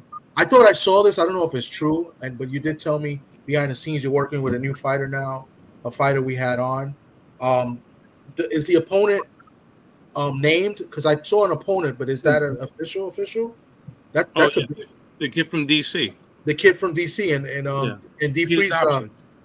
neck over the words. Jaleel Hackett. Yeah, Jalil Yeah, Hack undefeated. yeah, I like that kid, man. That's a good fight, man. If Who's he fighting? Sock is going to be working with Pete Dobson now, strength and conditioning. So, but Jaleel Hackett is pretty good. He's 21 years old. He's undefeated. I think he's like 8-0, 7 KOs or something like that. Yeah, Yeah. Who's he fighting? we were just talking about them two on T's channel, and they was asking me, do they believe that Jaleel gets in there with Xander Zayas? I said, not right now. Not right now. It's too early. Both of those guys are young. Wait, They trying to wait. build them up. And I think Xander Zayas, he wins this fight. I think he got one more fight before he's in contention for a fight. I don't think they're gonna put him in there with Jaleel just yet. I think No, they that doesn't make any money. I mean, that's a fight that in the future, I guess. But yeah, I mean, Peter Dobson. It's on the undercard of Boots Ennis' fight in Philly. yeah. Oh wow, okay. But Yeah, so it's going to be at 154, not 147. 47. 147. Okay, yeah, because Xander's at 54. So Yeah, it's okay, 47. yeah. So all right, yeah, Yeah. because Pete did say he's a welterweight. He told us that, Mhm. but this was a catchweight. Conor Ben wanted it at 150. Yeah, Right, they keep moving them up to 54. yeah. But So yeah, that's good, Sock. I mean, have you started working with Pete yet? Yes, we started last week and meeting again this weekend, and maybe we could throw a wrench in somebody's plans. I mean, it's Peter's a solid pro. You know, he knows he knows where he's at in his career, right? Sometimes the easiest time to get a fight is after a loss. After a Yeah, loss, everybody want to fight you. yeah. But Peter gave a good showing against Conor Ben. You know, I thought he might have won a couple of more rounds than what he's given credit for, but at the end of the day, it's still a loss. I'm glad that What about it's a still gas tank though, what. Stock? You gonna be able to fix that? I'm sorry, sir. I'm saying, what it's about his gas. gas tank? That's always been the issue with him is his gas tank. What about that? Are you gonna be able to help with that? We'll try our best. The one I've known Peter for a long time. I've known him for over 10 years, and this is the first time I ever worked with him. He is a good athlete. That's the one thing I picked up with him. When I was with him last week. And I think Peter will be okay. I think he knows where he's at in his career, and that's the most important thing for a fighter. He knows that why there's only one reason why an undefeated promotion is going to pick you to be to be an opponent is because they think you're a stepping stone. So you need to take But that personal. the reason I say that, Stock, is because what you said is very true. But he's a great athlete, only 1 through 8. After the 6th or 7th round, he just looks gassed, and that's what I'm saying. Like, can you do anything with a guy who's been known not to have a gas tank? And I'm being totally, I'm not trying to say anything disparaging. I'm really asking the question. I mean, it's a fair assessment, but this is the first time I work with him. Yeah. Um, so I'm gonna do my best. And let's see what happens. Oh no, the reason I was asking that because I was wondering is that something that can be not take him out of it? Can you repair a bad gas tank? I mean, at this stage in his career, I don't know. No, I'm not talking It, about him. I'm talking about in general. Can you repair that? If that's someone's issue where they always gas out, as a strength and conditioning coach, can you fix that issue? I think that it depends on how you train. I think some guys leave their best in the gym. And I What's that believe mean? I've never heard that term. You What's that mean? overtrain. It's plain and simple. You overtrain. Yeah. You overtrain. When you're training, even a regular person, right? Like Right. even a regular civilian, if you're training, right? You hit a peak. Let's say you're in a good 6-week program. You may be at your best on your 4th week, but you keep pushing, and then when it comes to fight night, you had your best in the 5th week. You know what I mean? So Oh, okay, I got you. so sometimes there is such a thing as overtraining, as not making weight the proper way. So I think there's a lot of factors. As far as the gas tank, I mean, Peter has. I mean, okay, other than the Conor Ben fight, he hasn't had a real fight. I mean, Yeah. so this is like his second real fight. Let's say he upset somebody a couple of years ago. I forgot the guy's name in Vegas. He was supposed to lose. They brought him in, and he won. Right. Then he went into that tournament, that whatever that team boxing stuff. He's gonna Yeah. look great. Yeah. But The that's hard combat to look league. good. Their combat league, right? So then he fought Chris Ben after not fighting after a long period of time. That's not an easy thing. And quiet as kept, that combat league paid Yeah. really good. That's the reason he took that. I mean, combat league paid good. So I was surprised when he told me the numbers he got. So let's see. This is the first time I work with him. Um, the one thing he has an advantage over Hackett. He's a legitimate grown up. Man's strength means something in life, and watch out for that. I'm gonna leave it at that. And we're gonna try our best to upset the apple cart, like they say. You know. Well, let me ask you this, John. Like, Shock, let me ask you this: how do you, as a trainer, be so? One thing I always notice, man, you speak with such clarity, and you always sound so optimistic. Where does that come from? If you don't believe in yourself, who else is gonna believe in you? You know. I mean, shit. You better be your biggest fan. Yes. No, no. When I say that, what I'm saying is, it's like even believing in yourself, you don't necessarily seem like you dwell on the negative at all when it comes to stuff. When it comes to training, I think that's a great skill that you have. I appreciate that. I mean, look. Even if I take on a guy that's had an L, okay, it happened already. The good thing about it, you can only lose once. I got you. That's it. You got to move forward. Yeah. Got to, like Nas said, always forward, never backwards, right? So, I have faith in my guy. I don't believe in wasting my time. Right. And I think we're gonna have a good showing. I think Pete knows what's at hand. If he loses, then I mean, he's in a different category altogether. But if he wins, he's wow, okay. Yeah. So that look, they at the end of the day, no matter what I do, I can't jump in the ring for him, but I could do the best. I could do my job to get him ready.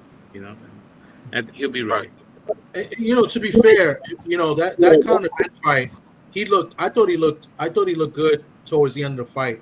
Even though I know you said the gas tank, because his defense was pretty solid in that fight.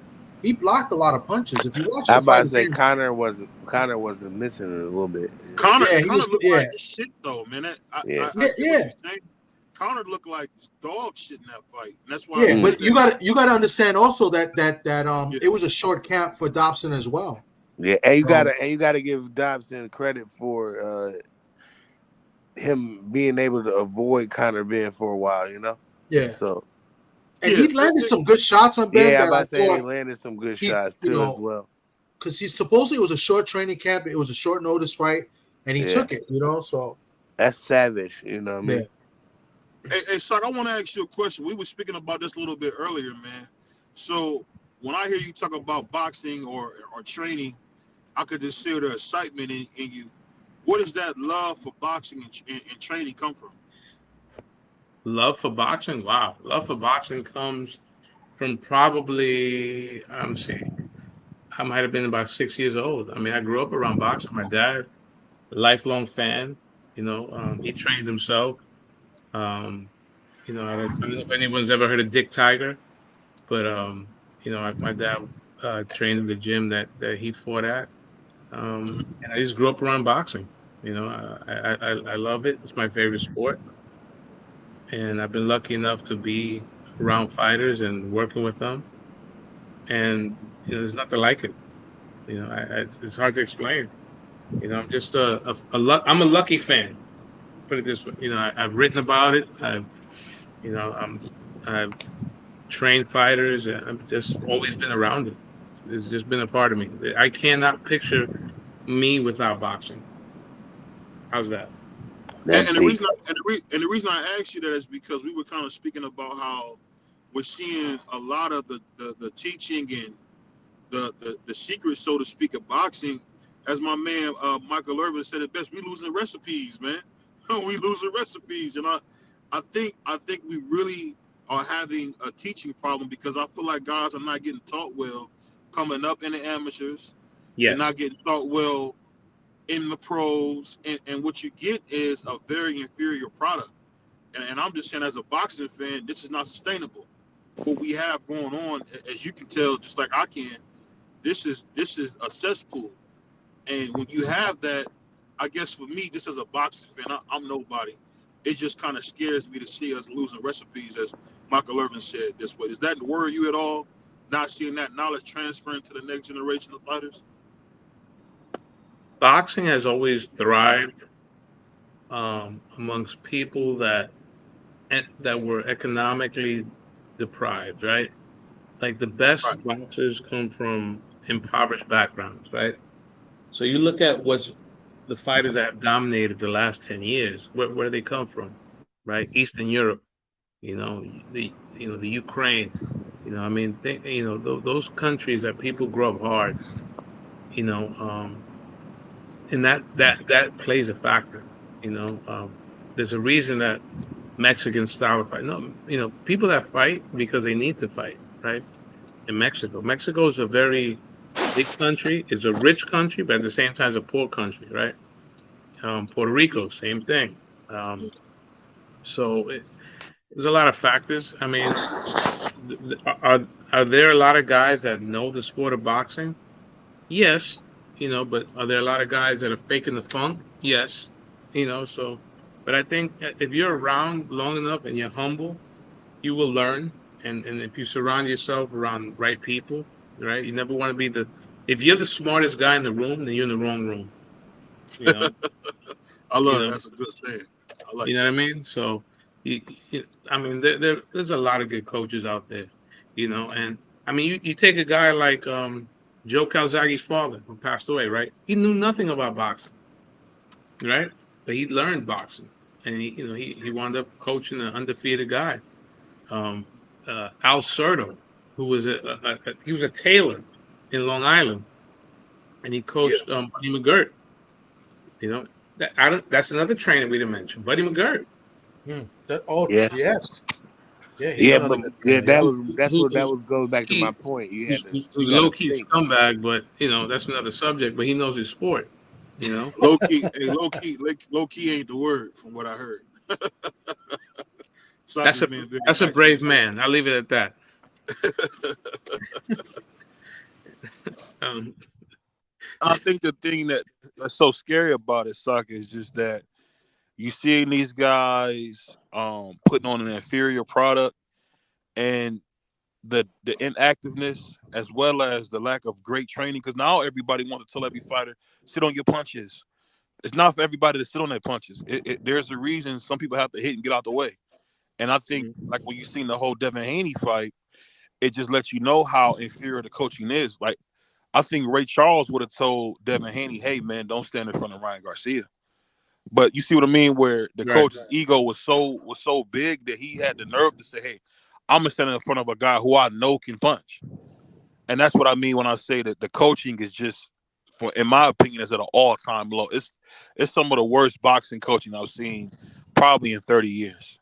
I And mean, the irony, about 2 years ago, I gave Bill a lot of credit for putting his ego in his pocket when he brought in other guys. Like, when he had Ben Davison with him, it takes a lot, to take that step back. And then sometimes honest it is just as simple as dollars and cents. People try to shortchange people, and they say, fuck it. I got this far. Who, we don't need them. Yeah. And boom, you pay for it. Joel Judah wasn't part of that camp. And, So. and the sad thing, I got a chance to talk to Bernard Hackett, and he said something that I'll never forget. He said sometimes you got trainers who won't bring another trainer to help because they're intimidated that the fighter will think that trainer is better than them or know more than them. And I'm saying when you hear that, it's just so saddening. It's just sad because I remember Kenny Porter. I cannot remember the guy's name. Forgive me. The guy that used to train Lamont Peterson. Do you guys know what I'm talking about? Is it Barry Hunter? That just used to train Lamont Peterson. You guys know? I think with Barry Hunt from DC. Yeah, from DC. Tall black fellow with the glasses. Was his name Barry Hunter? Yeah, that sounds pretty accurate, BVL. Barry Hunter. But the thing was that Kenny Porter seen some things that he was doing wrong, and he brought Barry Hunter in there. And you seen Sean Porter later in his career learn the box, and he attributed a lot to Barry Hunter. And what I'm saying is, even now, coaches don't want to be collaborative because they feel like, oh, this guy will steal my shine. Not even steal my shine, steal my fighter. Listen, in a sport full of masculinity, you'll never see a place. Maybe like what was it? A woman's sewing circle. Nobody talks more shit than a trainer about another trainer. Oh my god, I've been in gyms and you're like, what the fuck? Like, nigga, shut the fuck up. Like, like they talk about. I mean, they talk about women gossiping. Trainers. Oh my god, I've been, in front of people and they talk about guys like, um, like, oh, he knows shit, or this guy's too old, and there's a lot of insecurities, and because a trainer, if you're not like in the Emmanuel Stewart or Freddie Roach, some people think you're very replaceable, so there's that insecurity, and I get it. And another thing I will ask you is when you see that with a lot of these fighters, and I'll bring this back to Devin Haney. I feel like what Bill has done, he used to have Ben Davis come in and write a game plan, right? That's a lot of people know that about Ben Davison. Ben Davison, to me, is one of the best collaborative coaches there is in boxing. He's good at having a team around him and creating a game plan with that team. I think it's funny how anytime Bill Haney feels like somebody taught his son something, he cuts him off and tries to put his son back on autopilot. And that never was more apparent than two fights ago when he told him when he was fighting Lomachenko and he said he knows what I'm doing. I think at that point there should have been a trainer change because I don't know if people understand that what Bill did to me was pretty egregious, Sock, and I don't know if you've seen this as well, but when you see a fighter getting hurt at that kind of level where you see he couldn't defend himself, the fact that fight even went on as long as it did, I think took a lot out of Devin Haney, and I think he took a lot of unnecessary punishment that if he would have had a responsible trainer, they would have stopped the fight just for the longevity of his career. You know what I mean? And I feel like Bill Haney failed his son in that aspect. And it's not talking about stop the fight in the Lomachenko fight?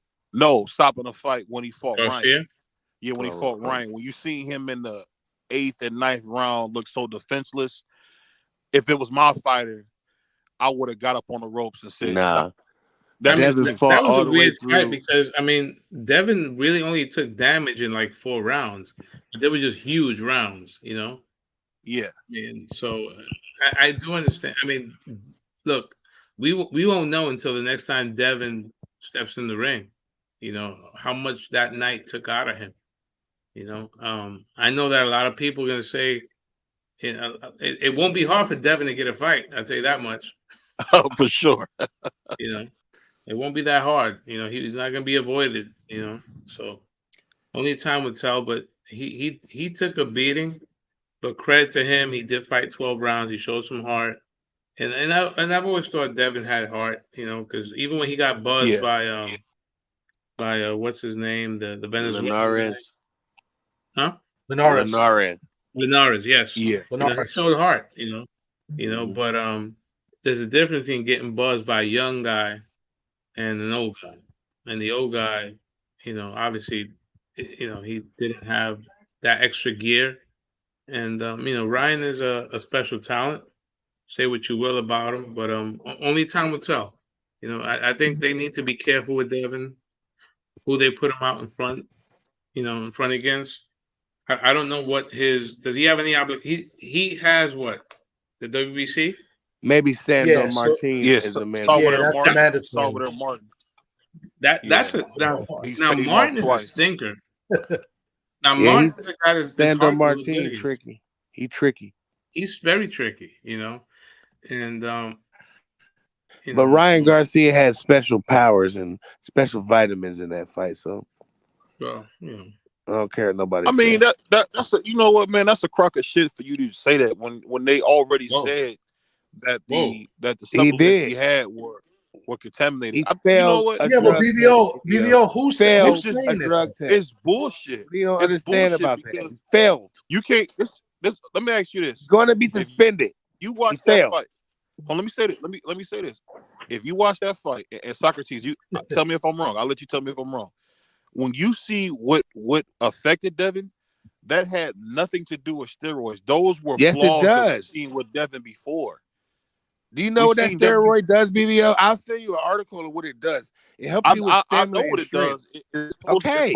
So he had extra stamina and extra strength. And we all know that Ryan Garcia has known for having a not such a good gas tank. But all of a sudden, since he had something in his system, he got the best gas tank in the world. It helps you on your stamina and your muscle. I send it to you.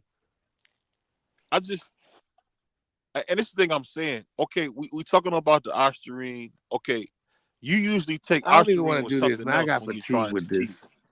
No, but no, this is what I'm saying. This is what I'm saying. And I'm moving on after this. No matter how it goes, you can talk about what Ryan did, but Devin has some flaws fundamentally that he needs to address. Yes, no doubt. If he's going to be the champion he wants to be, because a lot of those but I'm strictly things, talking about that fight. Ryan No, Garcia I'm special off of that. You're right. You using that stuff, I'm totally against. And you hate drug cheats. And you know it. And I do. And I'll say this: no matter what, that's going to be handled. I'm just saying what we seen in the ring is, to me, an indictment against his coach, and it's an indictment against how boxing overall does not have enough teachers. There should have been somebody who could have called Bill Haney and said, "What the fuck were you doing? That was a horrible game plan." I agree with you on that. I do want to see I do want to see Devin with another trainer. I think with that fight though, there was such personal animosity. No, go ahead. My bad. Go ahead. There was such personal animosity between the two that like egos got involved, and it's like they were friends. They know each other since they were kids. There was a lot of stuff going on. So I mean, Devin has to take some, I don't know, credit. He's got to take some critique too, because at the end of the day, Devin's in the ring, so Devin has to be smart enough to know what he can do and what he can't do, but, that's why I had told Tom a while back, his ego got to beat. Yeah. I agree with that. I think, I think especially, when the ego and then the lead up, I think they fell for a trap that Ryan, the crazy Ryan, or because Ryan lead up to this fight did some very awkward and strange things, and I think that played a part in it as well. So, but I think it's the job of the trainer and the trainers in the camp to keep your guy focused and not pay attention to that and do that. And I think Bill should get critiqued as well, because listen, I like Haney, I like Bill as well. I like both. You're not going to hear me say anything bad, but when you're wrong, you're wrong. And I think Bill should take some blame, because they really thought they were going to knock out Ryan. But when the knockout didn't come, off of the first time he hurt Ryan, because he did hurt Ryan in that fight. There was a moment he hurt Ryan in the fight. and they saw that Ryan the said it. knockout wasn't going to come. They needed to change the game plan a little bit and just be more aware and alert. But I think they chased the knockout.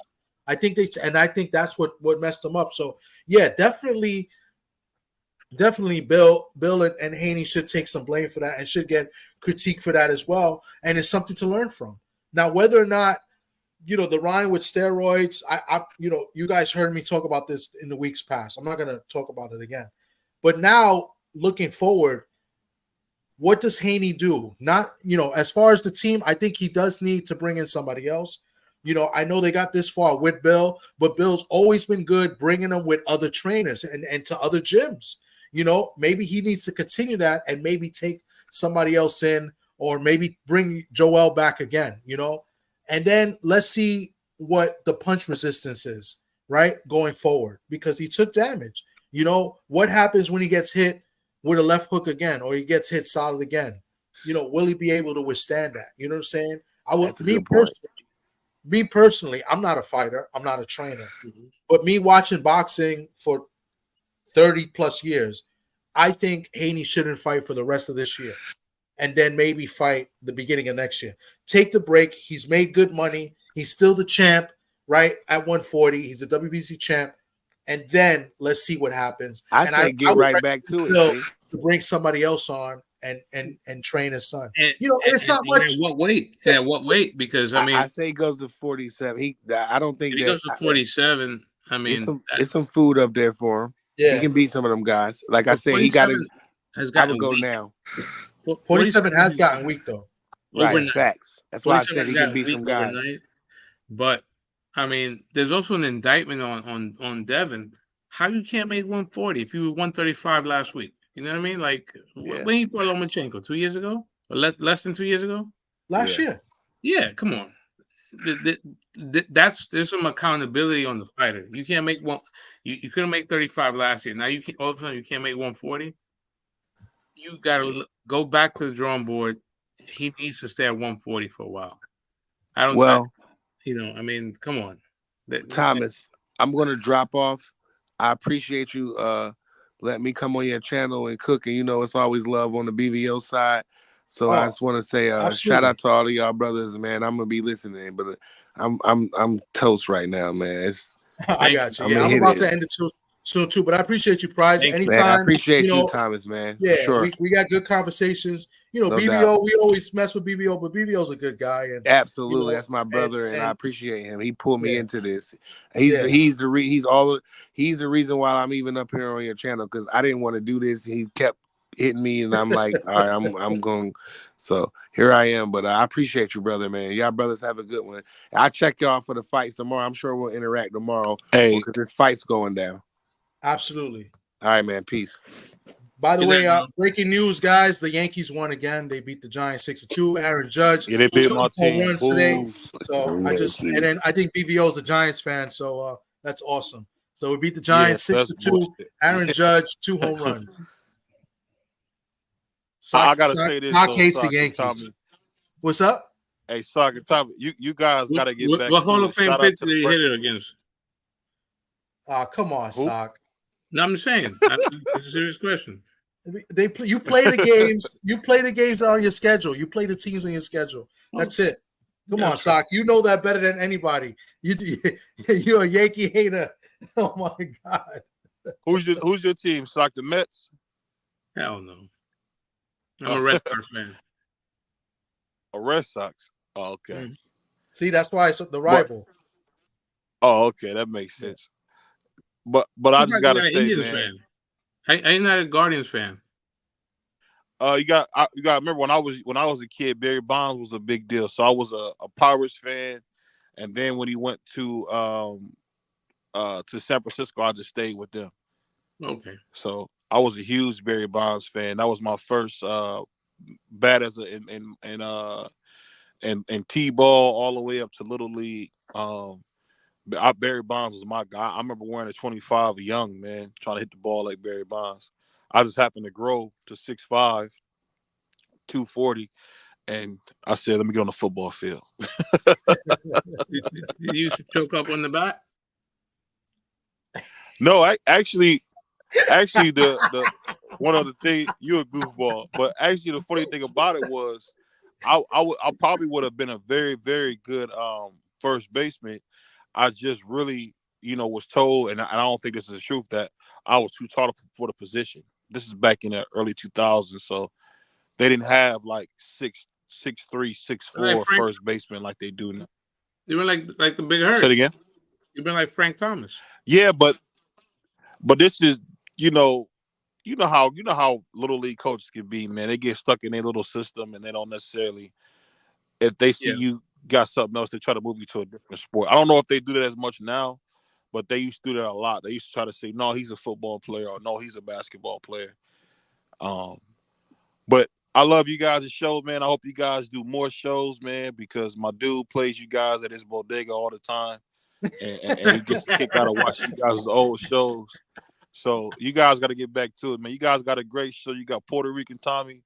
You got my African brother, man, Socrates, Hit man. me up So when keep you're in doing New what you're York. doing, man. Love the show. Hit me up. Oh, when you're I in New definitely York. will, because that Stop fronting. yeah, I definitely will, because that fight I was telling you, man, that he was on there earlier. This dude, job, man. I think he got something special, man. I really do. Yeah, I actually want to put some money I wanted to behind talk. him. I want to really ask him see some something. questions too. Yeah, Ja, he was on the panel, Sock. He fights. I think he trains in Brooklyn, right? Okay. Yeah, he's from East New York. Yeah. Yeah, he's from East New York. He's about 6 foot tall, probably about naturally around the 170 pounds. So he'll be a natural middleweight. He fights right now at 154, but I think he could be something special, man. BVO, tell him to go to the fight Saturday and meet us at the fight. We're gonna be there Saturday. Oh shoot! I'll do that. I forgot about that. We're gonna be there. I got credentials. Soccer's got credentials because he works with Ofacio, so he's got a fighter on the card. So yeah, man, tell him to meet us at the fight. Yeah, when you see him, Sock, the thing that was so funny is, you know how you see a guy, you're like, wow, you're taller than I thought you'd be. So that was one thing I said when I seen him. With this guy, pretty vascular. I would say very similar to a Jamal Charlo as far as body wise. Okay. Jamal Charlo, exactly. If he Jamal Charlo type of guy, and I definitely want him to get looked at by a guy like you, man, because I definitely see something in him special. How old is he? I really do. He's 20. He's 20. Okay. He's 20. He's in that. He's been fighting in that. What's that stuff they call in New York? What's that tournament that they got out there? Golden Gloves. The Ringmasters. I can't think of the name. Ringmaster. The Ringmasters. Yes. Yeah. Ringmasters. So he's been in the Ringmasters and done really well. Just a talented kid. I just think I would just say for me, I would need somebody to help him with his strength and conditioning, because he doesn't know how to train, if that makes any sense. He's kind of doing a lot of stuff just off natural skill. You know what I mean? And I think, and that's why I was saying, just the tutelage of having somebody like a guy like you with your kind of experience can maybe just give him a different way to look at something. You know what I'm saying?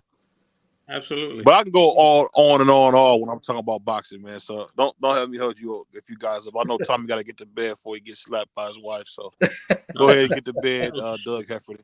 We'll get back. I'm definitely gonna clip what you said. Man. I'm gonna clip what you said about my shape up today. That definitely gonna put that as a short. That was funny. Oh, he about who? No, I'm gonna put what you said about my shape up. I'm gonna put what you said about my shape up as a short. I didn't hear you. I said I'm gonna put what you said about my shape up, my haircut, as a short. Oh yeah. And you didn't get to see it, Stock, did you? Did you see that? That Tommy got that new Fat Joe line kid in his beard. That new beard kid that Fat Joe came out with. You see it? He putting that Crayola. That's why he laughing like that. Yeah. Well, I go to his people. Yeah. I go to Dominican barber, so that's what they do. Well, I go to a Puerto Rican barber. Hey. Oh, you go to Javier in the Castle Hill. See, look at the Fat Joe. Right? The Puerto Rican barber. Okay. They always they take so long. They take so long. Javier, I've never been there, but I've heard like he's one of the best. He's probably the best in the Bronx. but I've never been. I know a few people that go there. He's the man. He's actually trained. Yeah. He actually taught Mario that we know. So he did. Mario don't cut hair no more, but Mario learned from Javier too. So Go. yeah. Yeah, Sock. I asked to get my hair cut with Tommy. He said no. He don't take no blacks. That's what he told I me. didn't say that. No morenos. It's different. No negros. That's what Moreno. No negros. You don't say negro. No negros. No moreno. They say moreno, Hey, man. but bless you, man. Yeah, we don't say What you negro. call me that one day, Blanco? Did you call me Blanco that one day, Tommy? No, I didn't. Was it Blanco or something you said? Moreno, we say moreno, moreno, man. Moreno. Yeah. Or in Tommy's term, he says nigga too. So, but love you guys, man. I'll get with you next time. Great show, man. All right, bro. Take it easy. Yo, look who just came in. Kick in the door, wave in the 4-4. Pedro, what's going on, Pedro? Pedro used to cut hair. Pedro used to cut hair number 4 in Cali as a student. That's right. Pedro's uncle owned a barbershop. Oh, okay. And I see it now. He just wrote it. There you go. Barber college. Okay. One of his customers was the legendary Pat Patterson. Oh, the IC champ, the first IC champ? Right. The very first IC champ. And Vince's right-hand man. Pedro, when are you coming to New York? Is he coming to New York soon, right? He blamed it on me. I gotta. Oh, so he's not. He's not coming. No. Oh, I thought it was coming. We're gonna get him in New York soon. Okay. You know, you got to meet the agent. Oh, this summer. All right. Yeah, so you can meet the agent. The agent's dying to meet you, and so she can embarrass me. But yeah, man, I don't got anything else. It was a good show today. Sock came in perfect. Started speaking about the trainers. I think I'm gonna take that and I'm gonna clip that and put that into like a short video and put it. I thought that was really good and spot on when you came in. That was really good. Thank you. Kicking the knowledge. I thought that was you came in perfect timing. Even though you was late, you was on time. So salute to you. I wanted to talk a little bit of basketball, but I'll save that for my man A1. Maybe he'll go on. Maybe we'll get you up in there because you're a Celtics fan. He does basketball, but I mentioned start on finals Thursday. are set. Yep, interesting. I think it's going to be good. I think it's going to be good. I think we're going to get a 7-game series. I think we're going to get a good finals. Man, I don't know if my blood pressure can handle a 7-game series. Well, you know me as the Boston hater that I am. As long as Dallas wins, I'm happy. Well, I can't blame you, sir. Just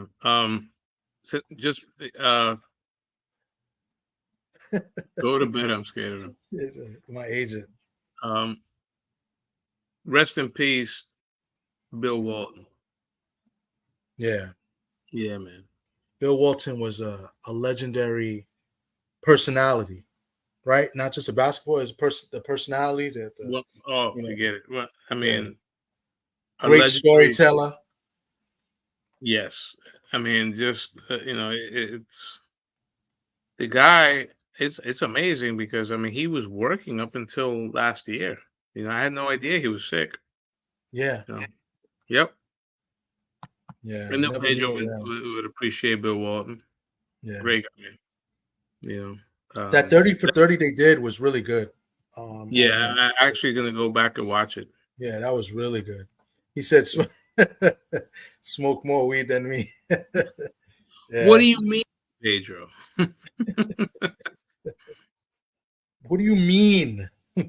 Just give the ball to Shaquille. Yeah. Throw it down, big fella. Yeah, Bill Walton was great. Yeah, man, for sure. A legend. A legend personality. Could have been, he had a great NBA career.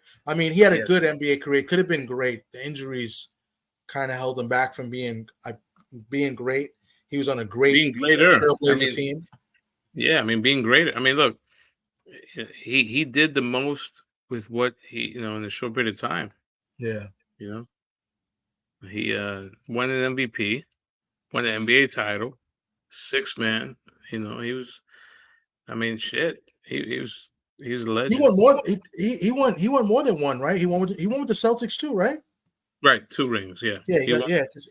And the year after he won with Portland, they were a 50-win team, and he got hurt. Yeah. So, um, I mean, I think they swept, I think they swept the Sixers.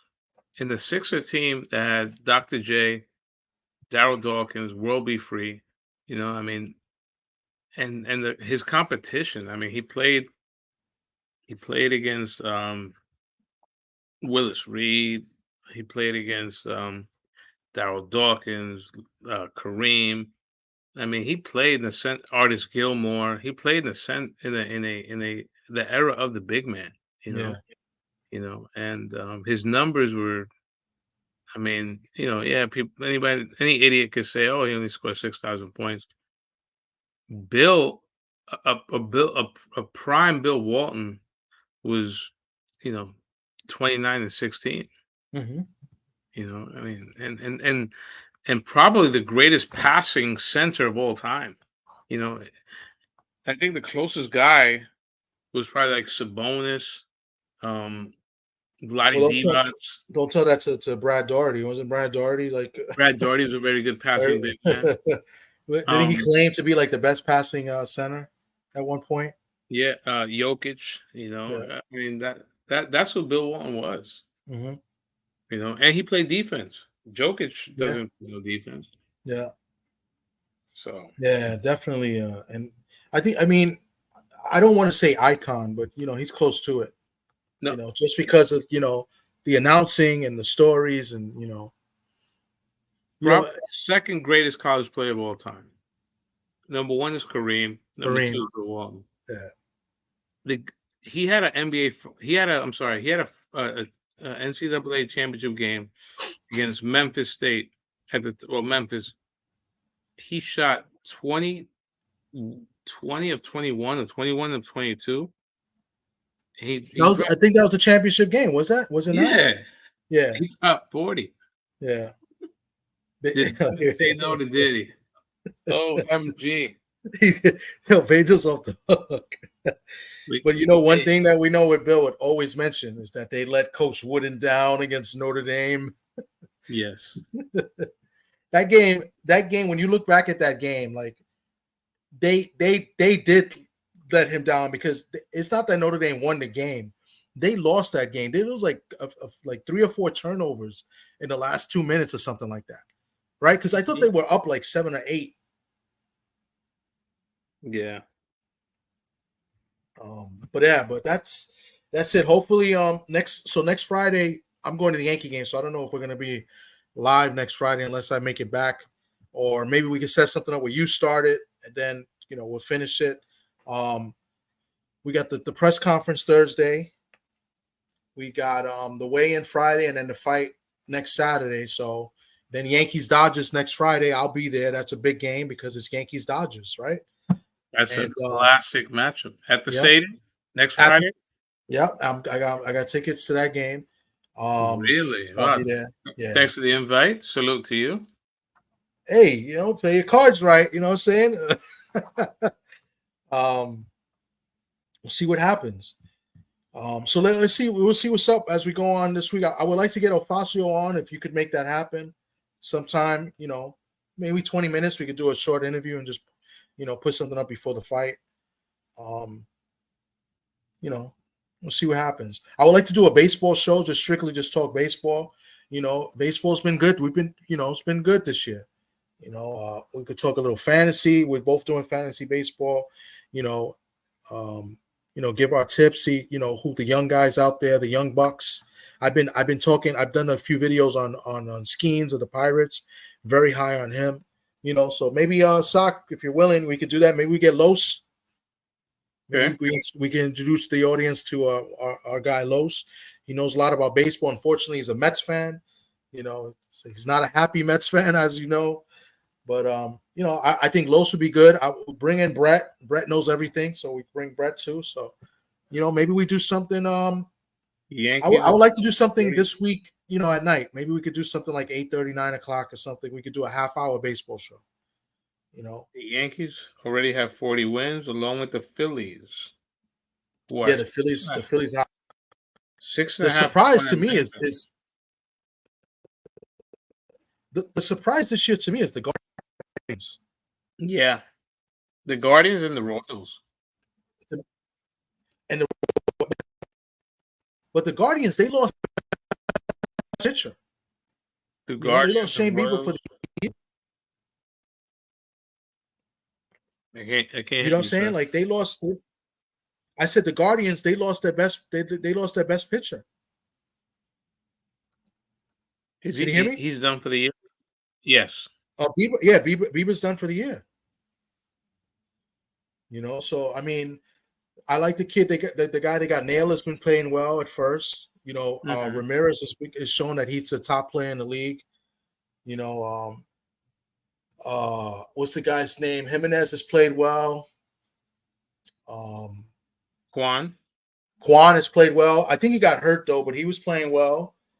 I keep calling the Indians, but the Guardians has been solid. The Royals got a good young team. They got that pitcher Cole Ragans. He's been pretty good. We got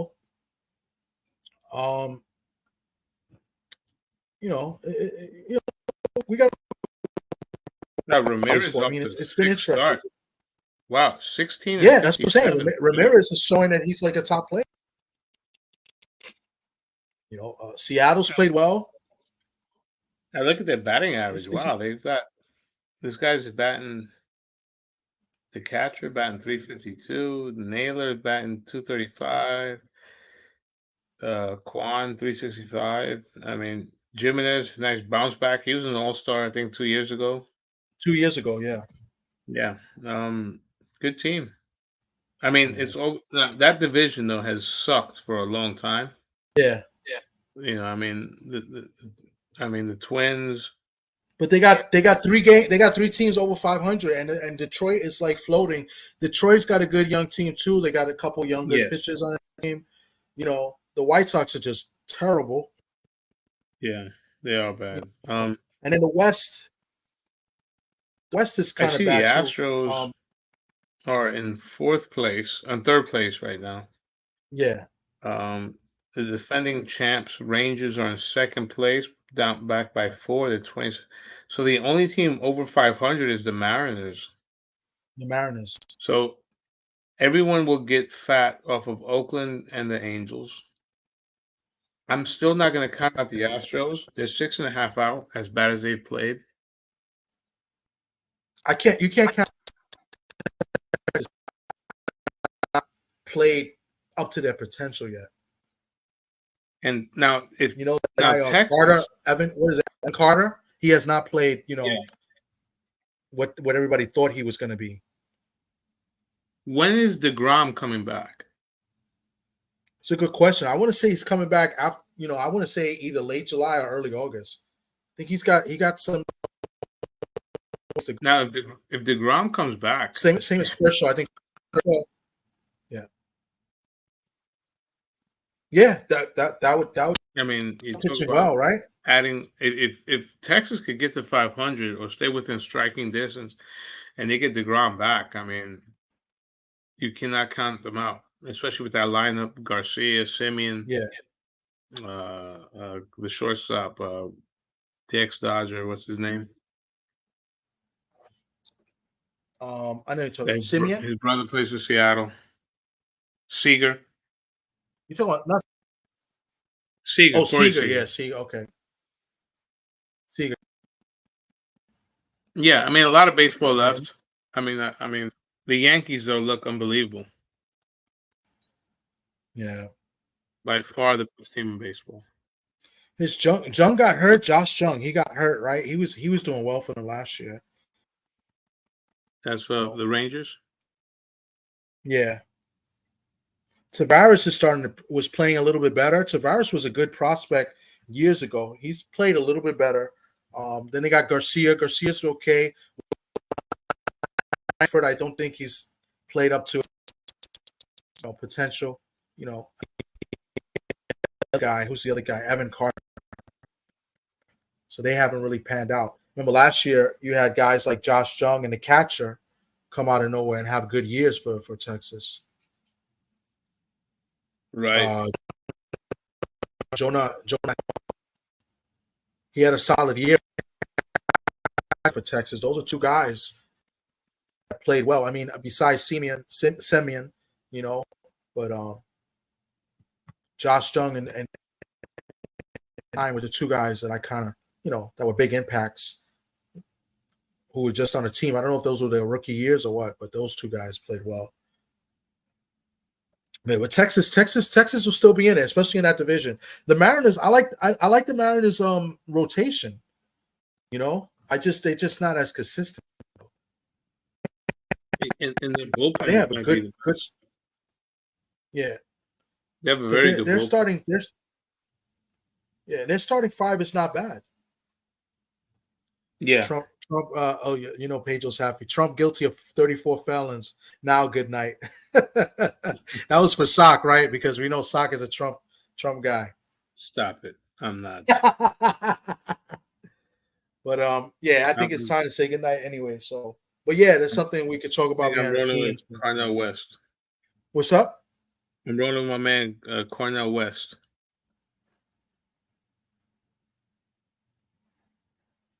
Dr. Cornell West is my guy. Seattle. they're in first place. I think Seattle's going to win that division. I wouldn't count the Rangers out though.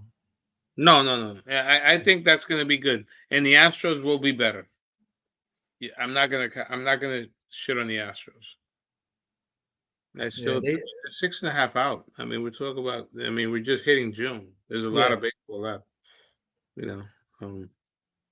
All you gotta do is get in the wild card and be hot at the right time. So, right. And now the one thing, right, especially with the extended wild card. Now, if they are out of it, a guy like Alex Bregman, who's a free agent, he just hit 30. Does he get traded? I'm looking at Jordan Alvarez, 9 homers, 22 RBIs. Okay, he's doing about right. Kyle Tucker, 18 and 39. Wow, he's having a monster year. He might be. Yeah. I mean, besides because Judge has been on fire too. So those two guys have been. Altuve's playing well, 9 and 2 and 20. But Tucker, I believe Tucker. I mean, because Ohtani's having. I believe was first pick, and now Judge. I think Judge just hit his 20th. So, because Judge hit 2 today, Gunnar Henderson has like 18 or something like that. So they all had 18 today. Okay. So Henderson, Judge, and Tucker all had 18 home runs to lead baseball, but Judge should be the leader now unless Tucker or Gunnar hit home runs today. That's crazy. Does anyone hit 50 home runs this year? That's a good question. It's possible. I mean, right now, like I said, I was saying Gunnar has 18. Right now, we're going to start June tomorrow, and Judge has 20. So that's 30 in the next July? 3 months. It's possible. I mean, I'll say yes.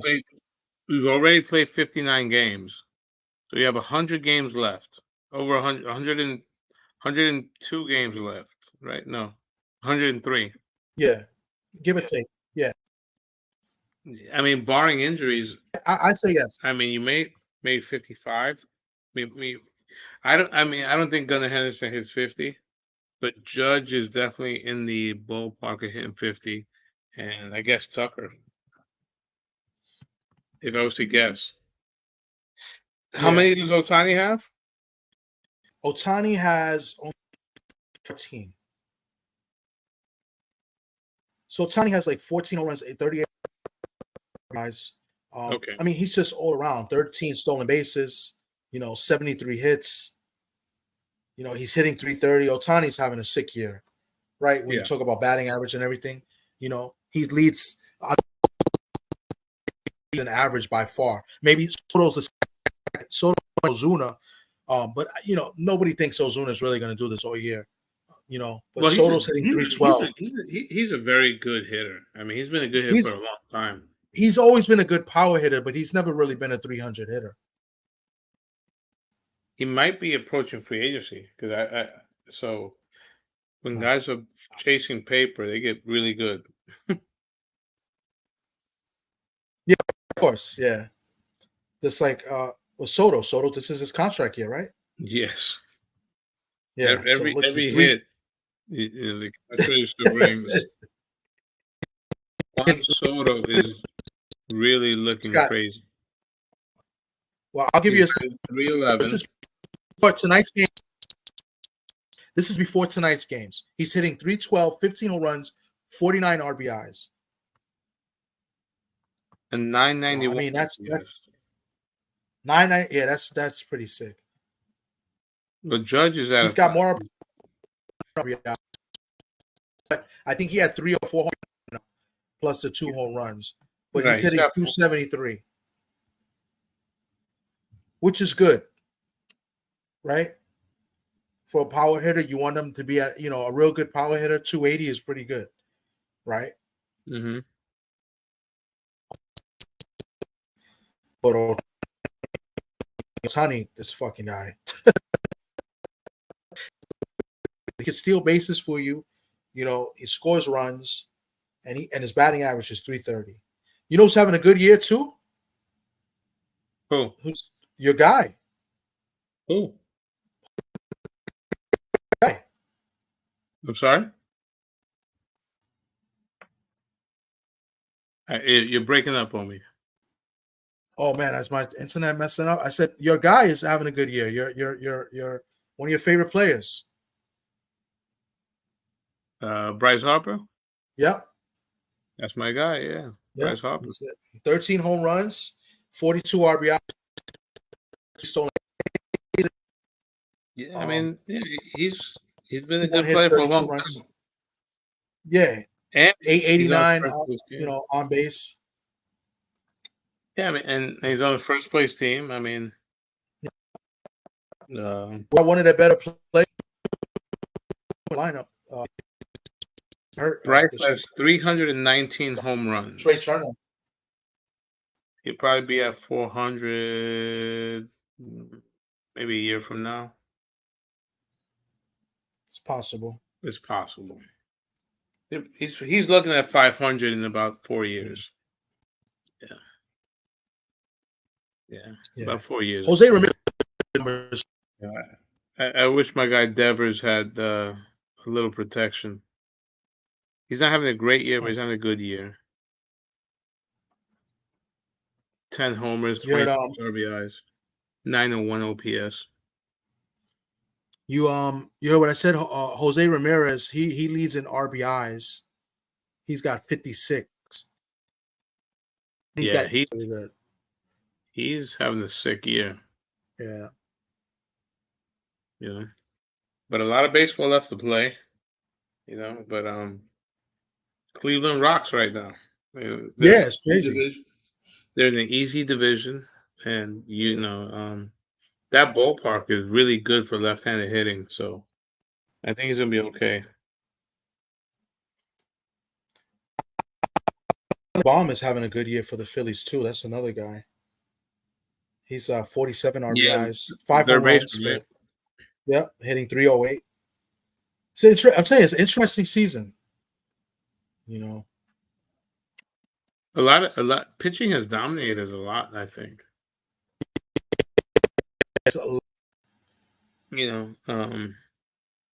My guy, the Yankees pitcher, Gil has had a great season so far.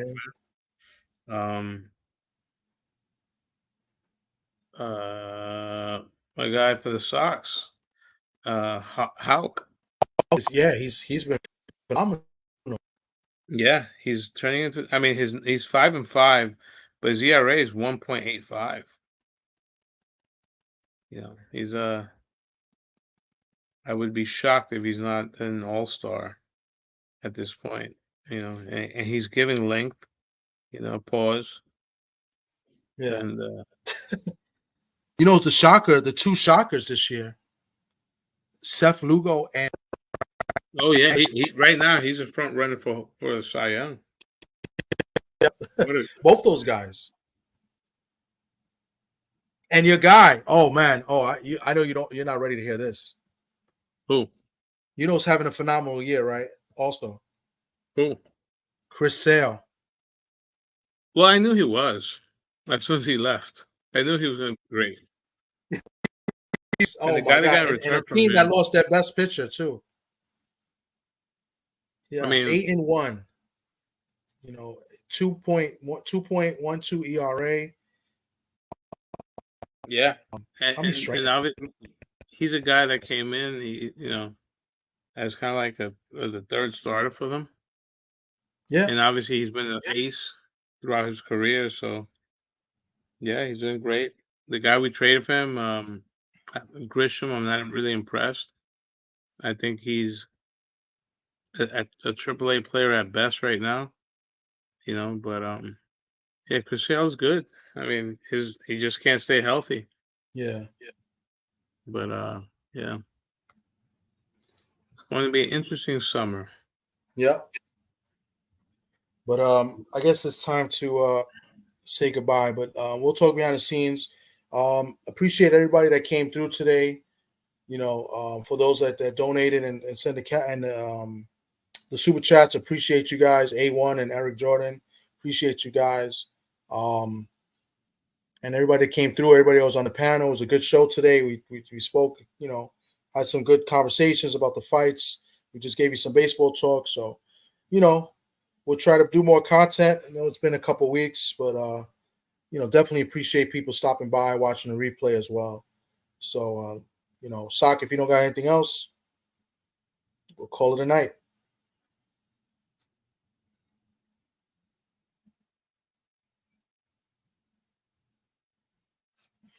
Can you not? Did you not hear me that whole time?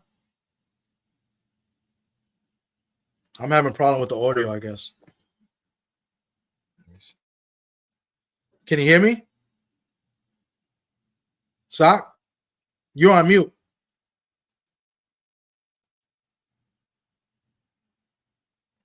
Sock, you're on mute.